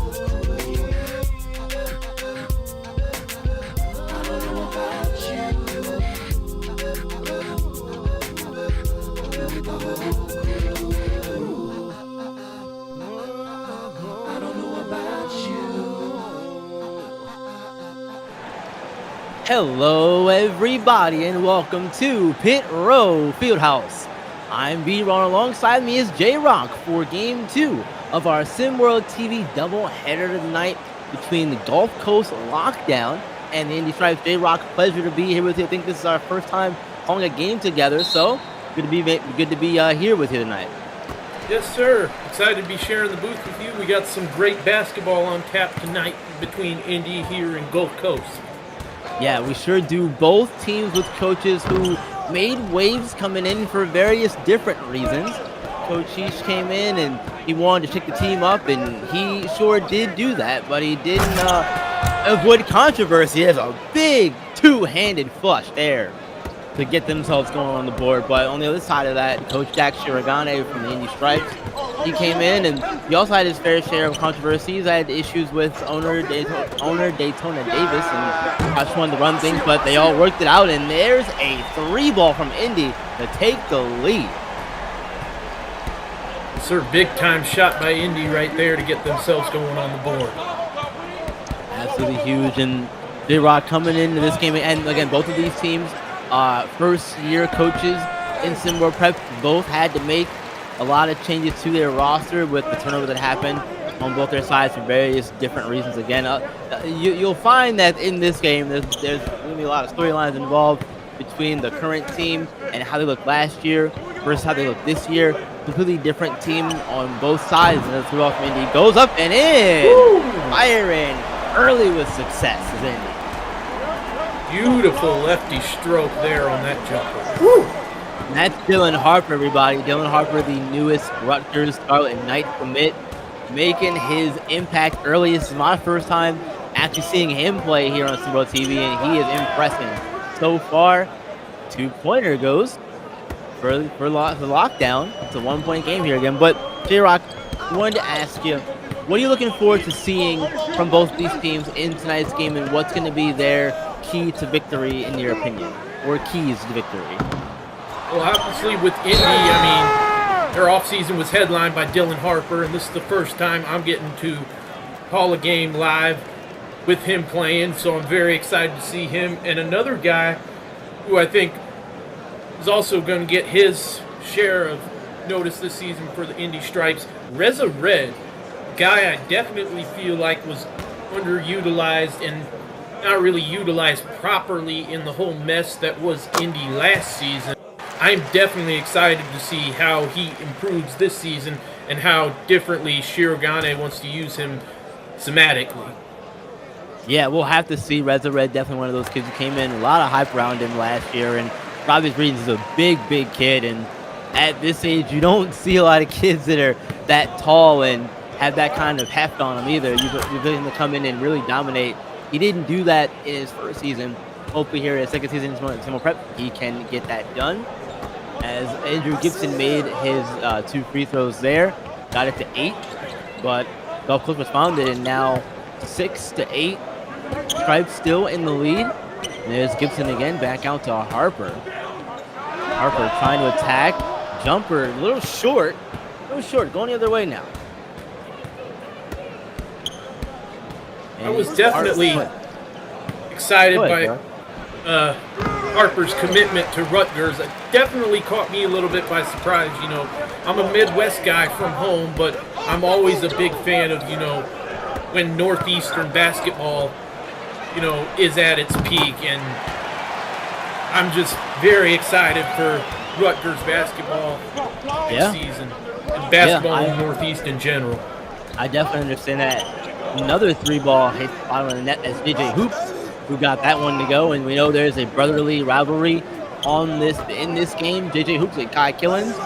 We know that there was a storyline earlier in the offseason where Kai Killens was trying to go to a spot where his brother JJ Hoops could join him. Kai ended up going to Gulf Coast and thought that his brother was going to follow him in suit, but he did not. He said, "Psych," and I'm going to another place, and ended up going to Indy and surprising both him and everyone else involved, because we all just knew that they were going to play together. And that caused some tension and a bit of a falling out in the offseason between those two, and now they'll finally get to settle it a little bit here on the court for the first time. Yes, and I definitely, in my eyes, that was one of the more surprising moves or storylines of the commitment craze in the offseason overall, was AJ Hoops not following Kai Killens to Gulf Coast. Yeah, it really was surprising because we all thought that he was going to, as Carson Cutbirth, one of the newcomers on this Gulf Coast lockdown squad, gets the free throws to go. Harper to begin the game 1 for 3. But has made his mark for sure. It's a slow start, but he only taken 3 shots so far, so let's relax a little on that. Great pass inside to Harper from Hoops. Gets him on the board again, 13-8. Now that is beautiful court movement and court vision there by Harper to see the cut and cut it baseline for the easy lay-in. Yeah, how about the pass from Hoops, though, to put him in that position? Even better pass. Absolutely, and there's some defense from Indy going the other way with it. Oh, get that out of here. Going the other way. It's Gulf Coast now. They're going to take advantage of it. Call the foul. No bucket, though. Gibson's going to get called for the foul. Great defense there. Turning that into offense for Gulf Coast. Unfortunately, not able to get it to go. We got some free throws here coming up as a result. It was Jarrell Thrash on the block. Ezekiel Bull here at the line for lockdown. And missed his first. And, you know, Ezekiel Bull is no, go ahead. Ezekiel Bull is definitely an intriguing prospect to me. You know, 6'9", can alternate a little bit between the wing and the post, with probably leaning more towards a post. But definitely a guy for one of the many guys for Gulf Coast I look to make a jump this season and see how it plays out. Oh, most definitely, for sure. He's going to be one of those players to watch. There's a foul the other way. This time it'll be a and 1. Avery Cooks has the foul called on him. Ken Fields with the bucket. 15-8. Stripes in the lead. Those are some subs here for both sides. Lane O'Neal's checking in for the lockdown. As the Reds coming out of the game, Lace Money checking in, and Marcellus Brungo. Then the Stripes coming in as well. Late Money is another guy who could be a very huge offensive piece for Indy as well this season, I feel. Yeah, he could. We saw his former team in the previous game there win a thrilling game, coming down with the very last second shot from Norman Nation. But there, Gulf Coast using their athleticism and their quickness to get themselves to the bucket. 16-10, make it 18-10. Harper responds with the bucket of his own. Back and forth we go here, early goings here. 3:10 left in the first quarter of play. Been a fun offensive start so far for this one. Yes, definitely had its fair share of offense. And if you look at Harper, he's definitely not been afraid to attack from the mid-range thus far. He has taken a lot of offense from that area. Yeah, he's not been shy about getting the shots where he can, and there's been a lot of questions about Dylan Harper joining the Indy Stripes, and if he's going to be that number one, that AJ Hoop 3-pointer once again. But Harper, being a top 5 player in World Prep, we had a few players last season coming with high expectations and not able to live up to them. One of them being Mackenzie Mbako didn't exactly live up to the hype here at World Prep, but that happens. I don't think that Harper's going to fall into that same category as Mbako at all. He spins out of bounds there. Gulf Coast will take possession of it. What are your thoughts on that, though, J-Rock? Is that going to be a case of another Mackenzie Mbako situation, or is Harper in a better situation than Mbako was last season when he was with G5? Gotta say, I like Harper a little better offensively than what Mbako was for comparison's sake. Now, Mbako was a great player, don't get me wrong, he will be. I gotta say, I think Dylan Harper is going to be just fine. He's versatile enough to where even if he's having an off night scoring, he can still make his contributions felt in various other ways. And I think it's safe to say he stays a top 5 or at minimum top 10 player in SimWorld Prep throughout the season. I think that's very safe bet. Yeah, I think I'm right there with you. I think it's safe to say he's going to stay in that. I'll dare to say he stays in that top 3 all season. He's in that top 3. He's not falling out of that top 3 spot unless something drastic happens. Speaking of drastic, my goodness, what a take and what a finish there as well. Ken Fields once again getting up. Where did Ken Fields come from so far tonight? Good Lord. Man, really putting on a show here. Puro Fields begin the game. Rebound on Gulf Coast and one again. Lace Money is foul called on him. But we're going to go and see a 3-point play the other way. On the dunk for Indy, that was Lee Alaric. We saw him have a few highlight plays in their first game of the season in their win over Lone Star. But here at the line for Gulf Coast Lockdown, as is looking to make it a 2-point game, and they do, just like that. Now, obviously, when you look at Indy and their backcourt specifically, the first player that's going to come to mind is Dylan Harper. But to be honest, they've really got a very nice backcourt that I think is very underrated overall between guys like Alaric and Harper, Fields, River Mirror. They've got definitely a very Hoop as well, good backcourt. Yeah, definitely. JJ Hoops. Very good backcourt. Yes, they do have a really good backcourt. I think they're gonna be a problem for a lot of teams as they continue to gel. As both these teams are looking really good here to begin the game. Final 30 seconds here of the first quarter are ticking away. Competitive game. That fader does not fall. Lockdown bringing it up the other way here. Game clock and shot clock are pretty much neck and neck with each other. There's a foul on Ken Fields. We'll see free throws coming up here to potentially tie the game heading into the second quarter here. The crowd not too happy with that one. No, they're not happy at all. But, the real question is the crowd ever happy when a foul doesn't go their way? Very true, very true. Hey, but look, we got a really competitive game here so far. First free throw is up and in. Both teams are coming off of wins. Gulf Coast able to beat the ATLs in their last game, 78-69. The Indy Stripes able to beat Lone Star, 64-56 in their first win. Both teams coming off wins. wanting to get this. Like only one of the teams is gonna be undefeated once this game is over. Only one team can walk out victorious, and I think this is a game that could definitely go either way. Yeah, and the way it's going right now, it might be a case of down to the wire here. It's like our last one did. That 3-ball does not go. First quarter is going to come to a close there. We are all knotted up at 25 apiece. Come on back to Hero Fieldhouse for the second quarter here on SimWorld TV.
Welcome back, everyone. Second quarter action getting ready to begin here at Pit Row Fieldhouse. We're all tied at 25, and in that first quarter, we saw Dylan Harper and JJ Hoops, the backcourt of the Indy Tribes, combined for 16 points and a few other notable stats here, right, J-Rock? Yes, sir, indeed. And between Harper and Hoops, they shot a combined 4 of 3 from long range in that first quarter, so it'll be interesting to see if they can maintain that kind of consistency throughout the remainder of this game. Yeah, it's going to be tough to keep that kind of consistency up throughout the course of the game. As the game goes on, you know, your legs get tired, all that other good stuff. But everybody says these are 15, 17-year kids that can play all game, right? Which is probably true, but you did get rested at some point in time, right? Yeah. But look, I guess that's what the quarter breaks are for. I believe that was Marcellus Longo with that last spin move, and oh my goodness! Woo! Man, what we've seen a lot of athleticism in both in this game and the last one, as we see back-to-back dunks here from both sides. Stripes still in the lead, 29-27. Back and forth game down to the wire, and those are the best kind of games, if you ask me. Absolutely. You know, we couldn't ask for a better start to our SimWorld TV coverage, and hopefully we're going to be in for a great finish here in this one as well. So you're looking that way as that one rattles home. Indy's going to take a timeout after that bucket. We're all tied at 29. Want to take a minute here and remind you all that SimWorld TV will be back on the air tomorrow evening at 8 p.m. It'll be at the Palm Center in Brickell, Florida. I always say Brickell. I'm not sure which it is, but I'll get corrected on that one. Southeast Select is going to take on the Yacht Club down there, and that is going to be, I think we're in for a really good game in that one, in my personal opinion. Southeast Select hung tough with H-Town the other day. and ended up losing that one, in overtime, unfortunately. But Yacht Club, getting ready to keep going here as the early part of the season is in swing. I think that's going to be a fun one. What about you, J-Rock? I definitely think that's going to be a very interesting game to watch. Yacht Club kind of new look, definitely centered around speed this year. And Southeast Select obviously trying to figure out how to go on without, Trey Burner Turner. And the big one for me with them is how much of a role offensively can Gabe Colt step up and be for them. Agreed. Can he be that, 18 to 20 a night guy like Trey was? I don't know about that, but I mean, he is one of the first guys I look at, when you look at them offensively this season. Yeah, that is one of the questions looming around Gabe Cope. For sure, I don't think he needs to be at 18, 20 offensive production kind of night from Gabe. I don't know if he has that in him to do so. It's not a slight at him. That's just, I don't think right now he's at that level offensively. But back to this team, though, we saw a few measures ago there. We saw Reza Red get denied a few times, had 3 chances at it and couldn't get it to go, and then a block on the other end as well. Great defense being played, and Gulf Coast back in possession of it, looking to take the lead, and they will. Nice pass up ahead there. Yeah, great pass. Put it in a good spot, too, where only his man could get it. And that's the end result. As you see, Rez Red working here on the post again. Unable to get it go. He's struggling here to begin the game. And this is something that, unfortunately, we don't want to see from a kid like Reza, but it happens, and you got to find a way out of it. How do you get Reza out of this early slump he's in, if you're on? Great if I'm Reza, right. If I'm Reza, you just got to keep your nose to the ground, keep grinding, keep working, and just play loose, keep playing your game. I mean, that's all you can do. Try not to press too hard. Just go out there, and your time, your moments will come. I think if you're Reza Red, you got to use that big body, that big frame of yours. You got to set the screen, roll off them, and get yourself an easy bucket that way. Those are the kinds of things that'll get you going offensively. And when you're struggling, like Reza right now, you need those easy ones, and it's a great deal. Now they gotta go the other way with it. He does hold a size advantage over much of Gulf Coast roster.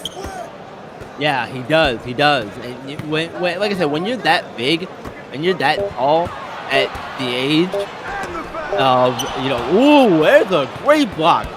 Now Gulf Coast the other way with it, but when you're that big, you have to use your body to your advantage, and Rez hasn't quite figured out how to do that just yet, as Cupfirst can't get the layup to go. Contested, but couldn't get it to go all the same. Now Ulrich with it here in the corner, bringing it back out up top. They're at the top of the key here. 2:55 in the first quarter. There's a shot from Ulrich up, no good. Indy definitely not hesitant to pull the trigger from long range right now. No, they're definitely not, and that's something that I think that is going to be something to keep an eye on throughout the rest of the game, as the Euro inside there gets Gulf Coast another bucket there on the inside of the painted area. Indy's going to take another timeout here. 37-33. Lockdown out in front here. 2:33 to go in the second quarter. We're going to take ourselves a quick break. Come right back for the rest of the second quarter here at Pit Road Fieldhouse. Remember those pesky squirrels? Uh-huh. Well, I trained them. Fun! Squirrels cutting coupons. Yep. It's going to save us a ton of money and time. I love your brain, Bob. Me too. Enough! Your tyranny ends now, you filthy humans! Not up, my brothers! You seem so cool. Yeah! Oh! The day of the squirrel is upon us! No. YOLO! He's biting my hand! Oh, God, it's mating with my mouth. Mommy! Get it off!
Welcome back, everyone. 2:33 left in the second quarter of play here at Pibrow Fieldhouse.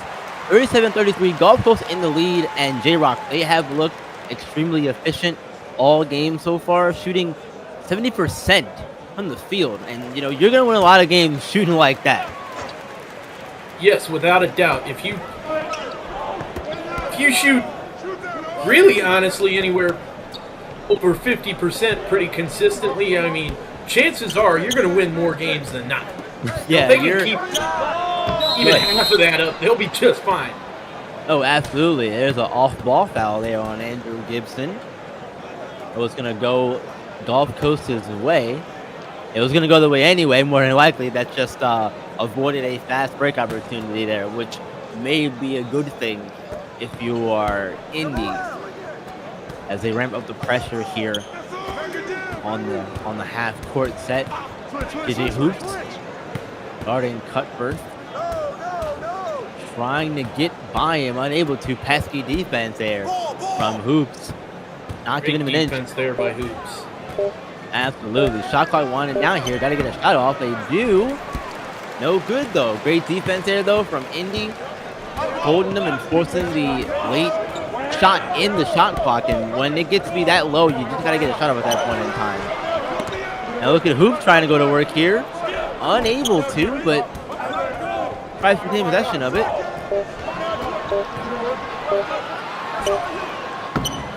Not up and no good. Holy Horse grabbing the rebound for the lockdown here. Anything so far that's really impressed you from either side as we get near the end of the first half here? For J-Rock, a charge foul on late money. Yeah, absolutely.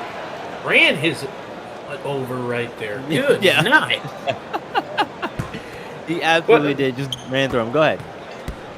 No, one thing that has impressed me for Gulf Coast is defensively, specifically Ezekiel Bull coming up big on the boards and with 3 blocks thus far. Coming up big on the interior protection for Gulf Coast lockdown. Yeah, absolutely. We've reached final minute of play here in the first half, and after cutting the lead down again, it's now a 2-point lockdown lead, but you can't do that. You can't leave a man wide open down there in the paint like that, because that's the result. 10 out of 10, an easy jam, and Gulf Coast continuing to roll here in the second half. Step back from Harper, no good. They need to get him going a little bit more. They want to see some success to the level they had in the first quarter of play. It's been a completely different quarter for Indy this second quarter than their first. Double team kick out 3-pointer, no good. So, Indy coming the other way. Shot clock is off. They'll probably hold for the last shot here. Looking for Hoops or Harper to get this one. I would say I would lean towards Harper getting it. still going to play the draw up, though. Things starting to happen here. Hoops into the post for Harper. Back out the hoops. Rebound! No good. And that's how we head into the locker room. An exciting, entertaining first half. We scored 39-35. Gulf Coast Lockdown is in the lead. And J-Rock in that first half, we saw a lot of back and forth action from both these teams, just like in our first game. Can these two teams keep it up all the way through?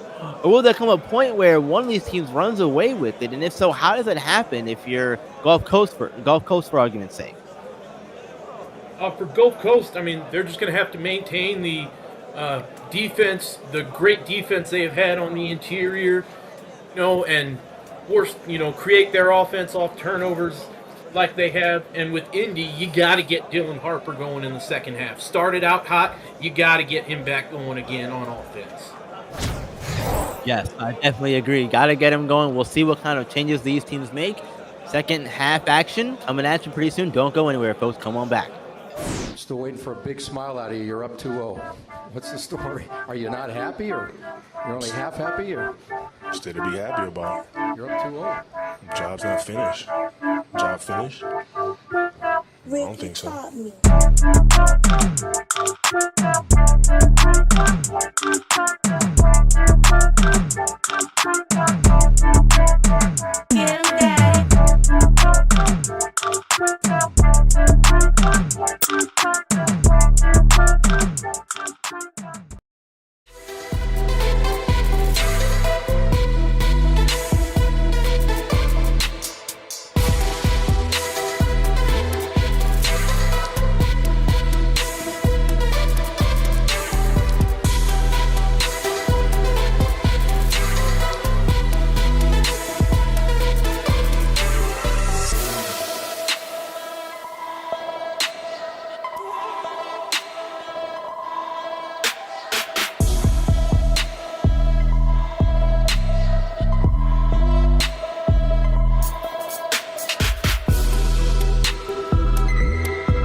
Welcome back, everyone. Second half action. Get ready to begin here at Pit Road Fieldhouse.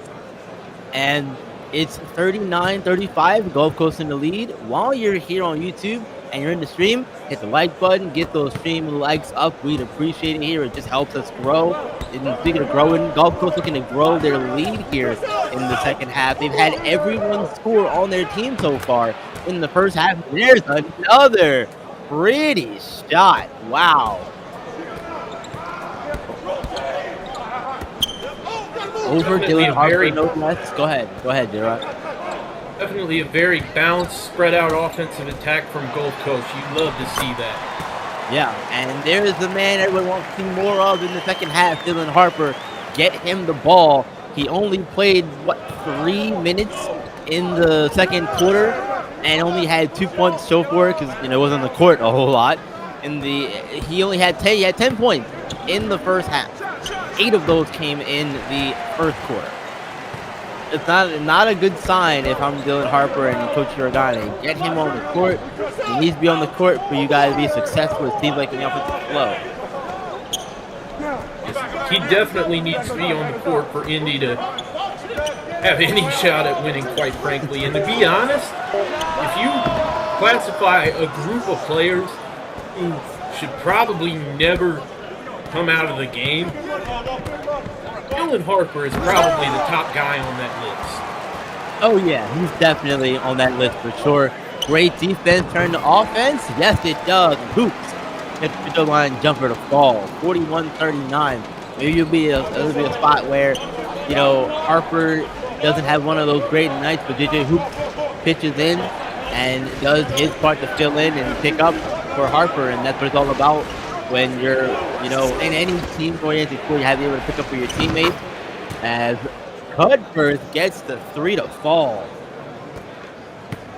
I think with Harper and Hoops by the end of the season, we could be very well talking about a top 7, top 5 backcourt in the league. Very well could be, and there goes Dylan Harper again. Maybe that's going to get him rolling here in the quarter and in the half proper. Indy fans can only hope that is what happens, in fact, for Dylan Harper.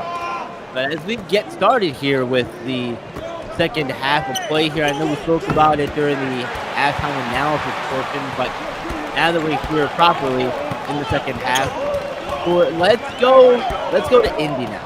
What does Indy have to do besides getting Dylan Harper involved to see this lead get back in their favor and come out on the other side victors? Indy's just got to continue to be aggressive. Do a lot. I tried to emulate what Gulf Coast has done in a way by using their defense to create their offense tonight.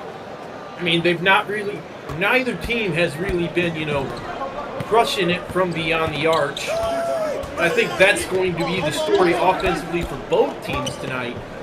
Defense to offense from turnovers. And I think that's a lot of what Indy has to do here to get rolling in the second half.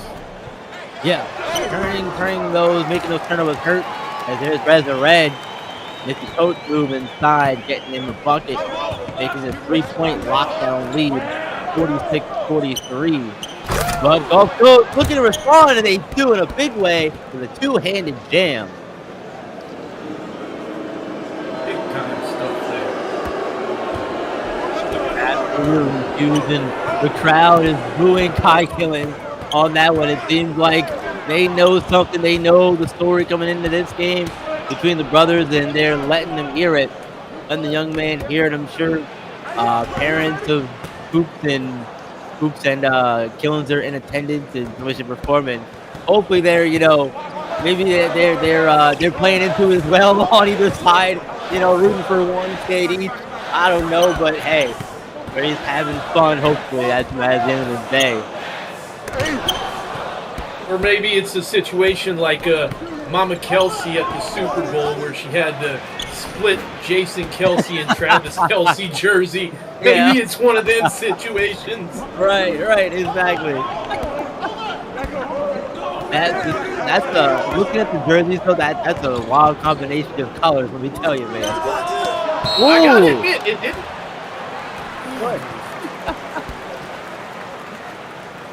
What a block there, though. We got off on a tangent there. You were talking about the jersey combinations there, J-Rock. Go ahead.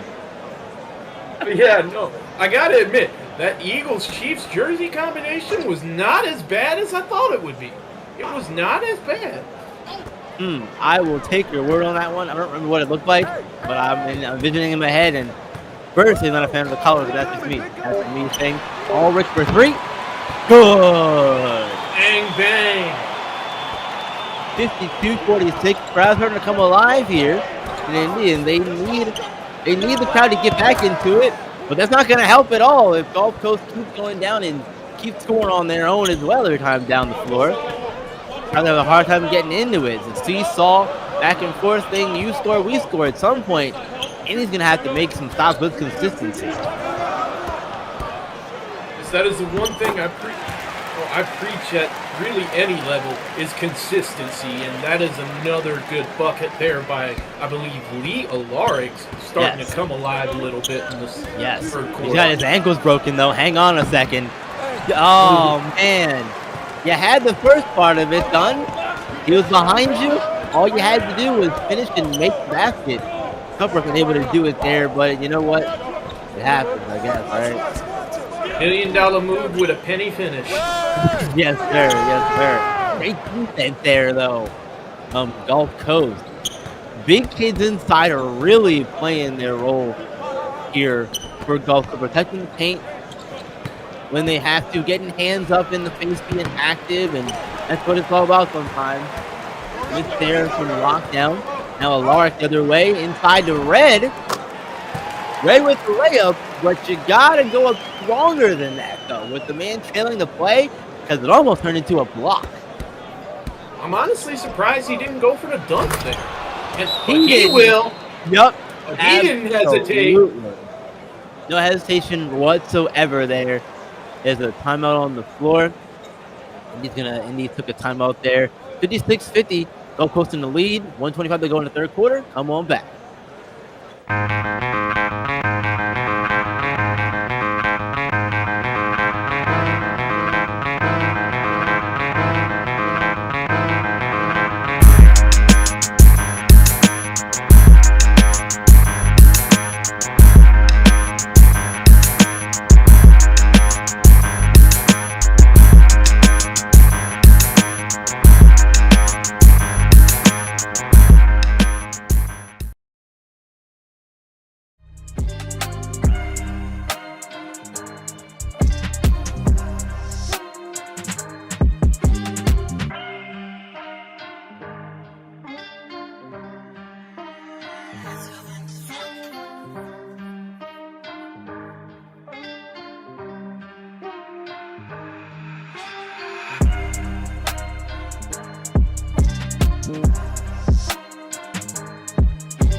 Welcome back, everyone. Gulf Coast lockdown leading by 6.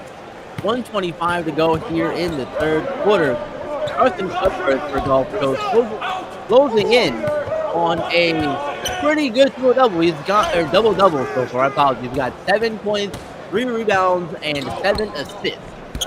You think he'll get to that double-double, J-Rock? I think he's definitely got a very good shot. And he just got even closer right there. Yeah, he did. Yep. He got his 9 points right there on the floater layup that looked like he was shooting it over Wemby, but it went in all the same. He had some really nice open runs throughout the offseason. Yeah, he did. Say with Cuthbert. He did. He really did. And there's Kai Killing putting that thing down. Impressive play, and Cuthbert's going the other way with it. It gets rejected, though. The teammates there to clean up the mess, and Cuthbert's going to get another crack at it. This time also coming up empty. Looking here on the floor, J-Rock, you know who I don't see? Dylan Harper. It doesn't matter for now, though. As that is just free. That is mind-boggling for me. There's just no other way to put it. It's Oh, mind-boggling. yes. My flapper is gasted over here. I don't understand it at all.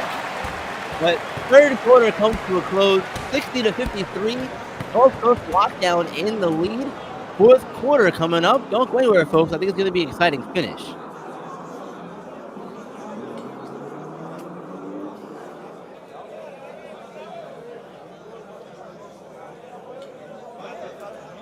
We at Carnival take our mission to be America's most fun vacation very seriously. So I'm making changes at the top, effective immediately.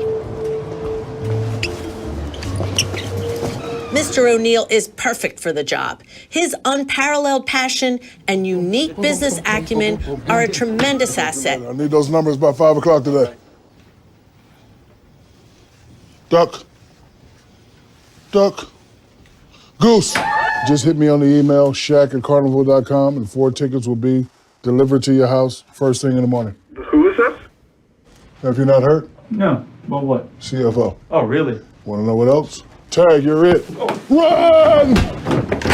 I'm excited for the immediate impact Shaq will make. Come in.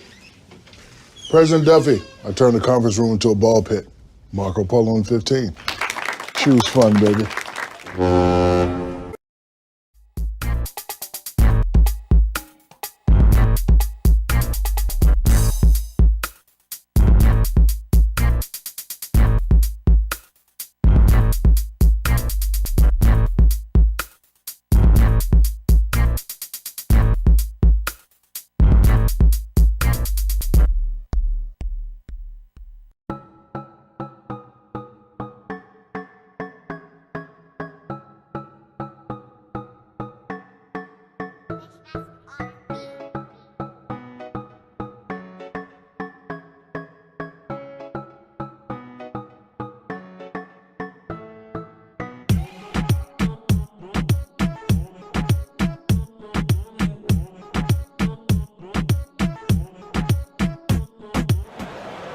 Put those scores up, folks. It is fourth quarter time. 60-53. Gulf Coast lockdown is in the lead, and Dylan Harper is still not in the game for the Indy Stripes. And we heard him during the quarter break here, and he said a lot of things that we can't say on the air. But Coach Shiragane needs to wake up if Harper says any indication of how he feels sitting on the bench here entering the fourth quarter. They definitely got to figure that out because Indy has just not been able to get into a rhythm with Harper on the bench at all. Yeah, exactly. And this is one of those times where when it comes to having a player of Harper's caliber on the team, he needs to be on the court pretty much at all times if you want to have successes. When he's not in the game, more times than not, the team is going to struggle. And we've seen that throughout this one. His lead's now 10. I believe this is the biggest it's been all game.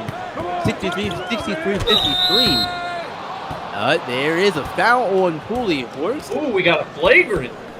Oh, it's a flagrant? Oh, wow. Ooh. I don't know about that one. I wouldn't give him the flagrant for that, but that's why I'm not a referee. I'm over here with UJ Rock and Lace Money at the line for the flagrant free throw attempt here. Could potentially be a big momentum swing for Indy. Oh, absolutely. What's it, 2 and the ball? Should be 2 in the ball. 2 in the ball, yeah. And he made the first one, so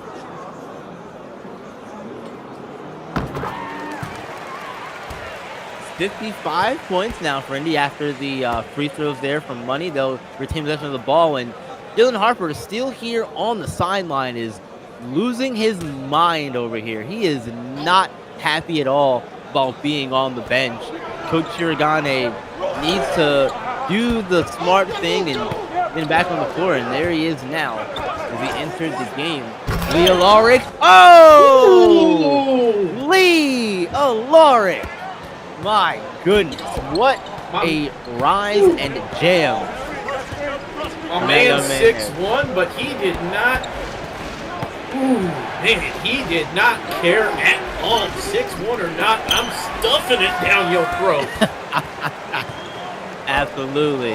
That's what that personally. And with Harper back out on the floor, he's going to make up for a lot of the missed time that he had on the bench here.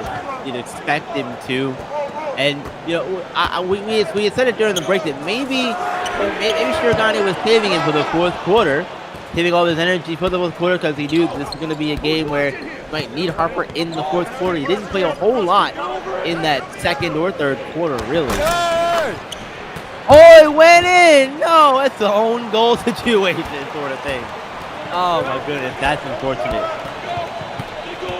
Now the thing you potentially got to worry about with Harper is him taking a minute or so to get his feet back under him because he hasn't played much in the last quarter as he misses another shot there and kind of getting back into that rhythm. And Indy needs him to be on from the get-go right now. They need him on. Yes, they absolutely do. They need him on. They need him going. They need to get him going quickly. With expeditiously, there's a foul in the bucket. Count it. Dylan Harper can cut the lead to 5 with the free throw attempt right here. Cooley Horse going to come off, and Ezekiel Bull's going to come back, and he's had a productive night defensively. 3 blocks so far in the game. Blaze Money checking out, Reza Red and JJ Hoop checking back in. All starters will be back on the floor for both of these teams now. Definitely interested to see what kind of role Reza Red plays offensively going down to these last under 6 minutes to go. Yeah, Harper gets the free throw to go, makes it a 5-point game in the process. We'll see how this goes. Gulf Coast has other plans, though. Oh my goodness, what a dunk, man! These kids they never cease to amaze me with their athleticism, but it seems like more and more every season we're seeing a lot more freak athletes from these kids. Harper for 3, no good, it's short. We're definitely seeing our fair share of athleticism, like you said, and flashy dunks thus far this season. But one thing we haven't seen a lot of is consistent three-point shooting across the league, and I know that was kind of the talk around SimWorld today. What is your take on that, B-Ron? So, look, it's early in the season. My team has been for the last couple of weeks now. Early days still, and it's a free from Dylan Harper as he gets one going. Early days still. Everybody's still trying to find themselves in their offense, in their teams, and all that stuff. I feel like as we start to get more into the season, we'll see really who's going to be those 3-point leaders, who could be those 3-point leaders. I still think that Barkley James is a prime candidate for being in that conversation.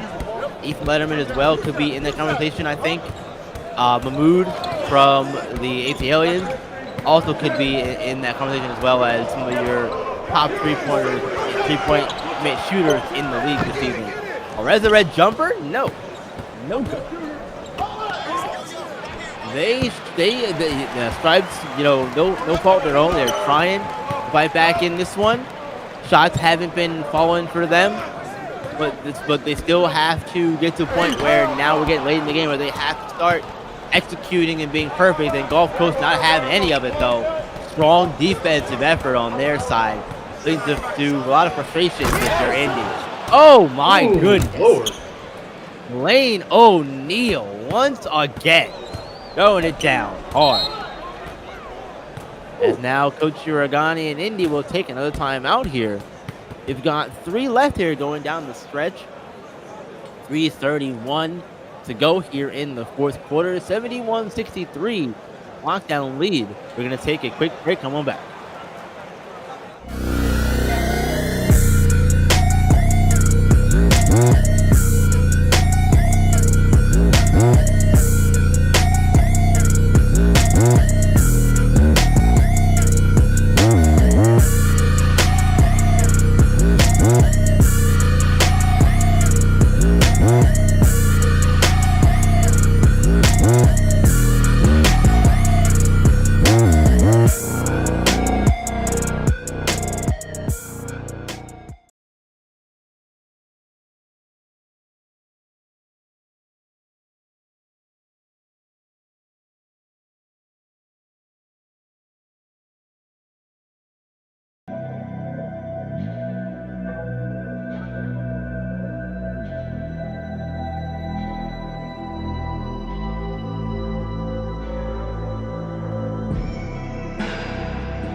Welcome back, everyone. 3:31 to go here in the ball game.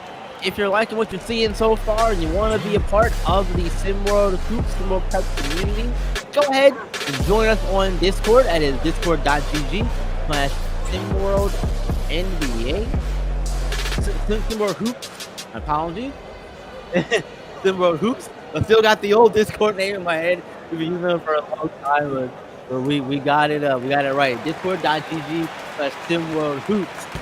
Join up over there. Be a part of the SimWorld community. Player of the game. I know we're getting down to the last few minutes here. Game's not quite over yet, but so far, who's your player of the game in this one? Well, for Gold Coast, I think I got to go with Carson Cuthbert. I mean, 9 points. Ooh, that's going to make things definitely interesting. Yeah, it is. But back to Cuthbert, 9 assists, 3 boards, crashing the boards. Make it 10 assists right there. There it is. Number 10. He didn't cut you off, but he got it in style. Cuthbert has really been facilitating very efficiently, with all these assists tonight. So I got to go with Cuthbert for Gulf Coast. Okay. And I think if he doesn't end up finishing with double-double, he would definitely get that nod, in my opinion, as well. If he doesn't end up finishing with a double-double. So, is that, or it would be Kai Killens for them. 3-pointer is good for Cuthbert. And, oh no, I thought they were going to, foul. They called it a foul, but it wasn't a shooting foul. So, going to go the Indy strike, but they're going to see a 4-point play there, perhaps. But Harper in possession of it, throws it inside on the alley-oop finish.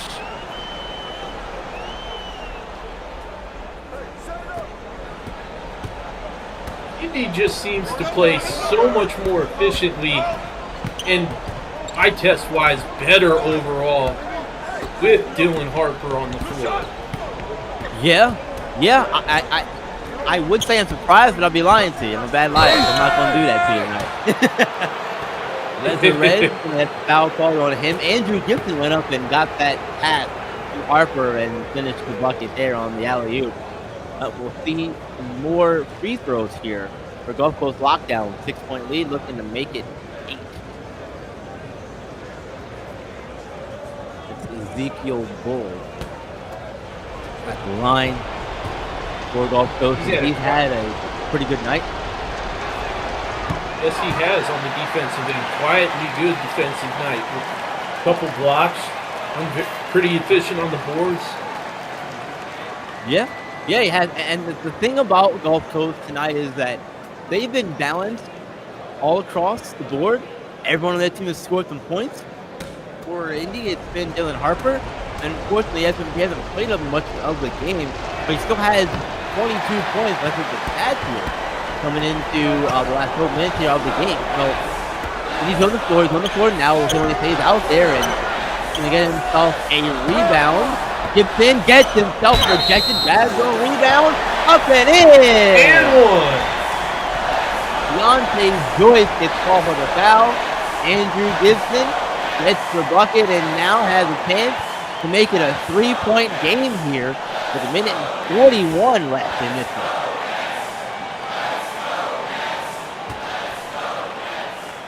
You can hear the Tribe faithful. Yep, you can hear the Tribe faithful really getting into it now, and there it is. Andrew Gibson has made this a 3-point ball game with 1 minute and 41 left to go in this one. Matter of time before we start seeing the intentional fouls come out, perhaps, I'd imagine, soon, if you're Indy. Not quite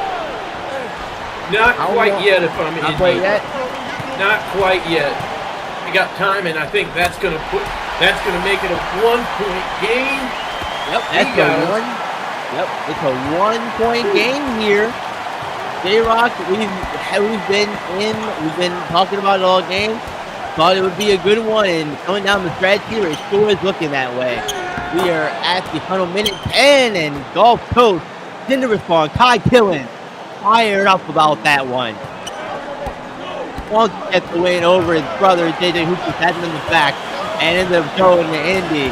Wants to get the win over his team for sure. Dylan Harper No good, but the rebound Big from time Red up and board. in. 1 point game here once again. The pendulum momentum swinging back and forth. Can't quite get it back in their favor. Knocking right on the door here. Gotta kick it down. They need a stop here though. 40 seconds left. Ty kills the ball in his possession. Being guarded by Dylan Harper. Going inside on him. Using the glass and gets it to go. Timeout by the Stripes. 80-77. Gulf Coast in the lead. It's 34 seconds.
.34 seconds left in this one. 80-77. Gulf Coast is in the lead. And J-Rock coming down the stretch here. If you're Indy, you gotta play perfect down the stretch. This is your time where your defense has step up and get stops. Gulf Coast has done a great job of that throughout the game, and they're gonna have to do more of that here. They gotta keep Dylan Harper off of the points total here. They gotta keep really 4 of Indy's players are in double figures. DJ Hoops, Leah Larick, Dylan Harper, and Reza Red as well. All 4 of them double figures. They got to keep them off the points here. But what are you doing here down the stretch if you're both these teams, J-Rock? I think Indy coming out of the timeout with the ball here.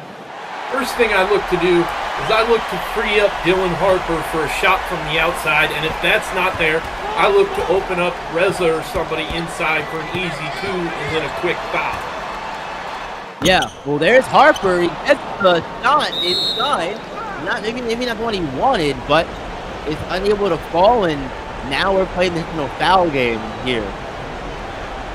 As we're going to see some free throws here for Gulf Coast, and might have been their last gasp there, potentially.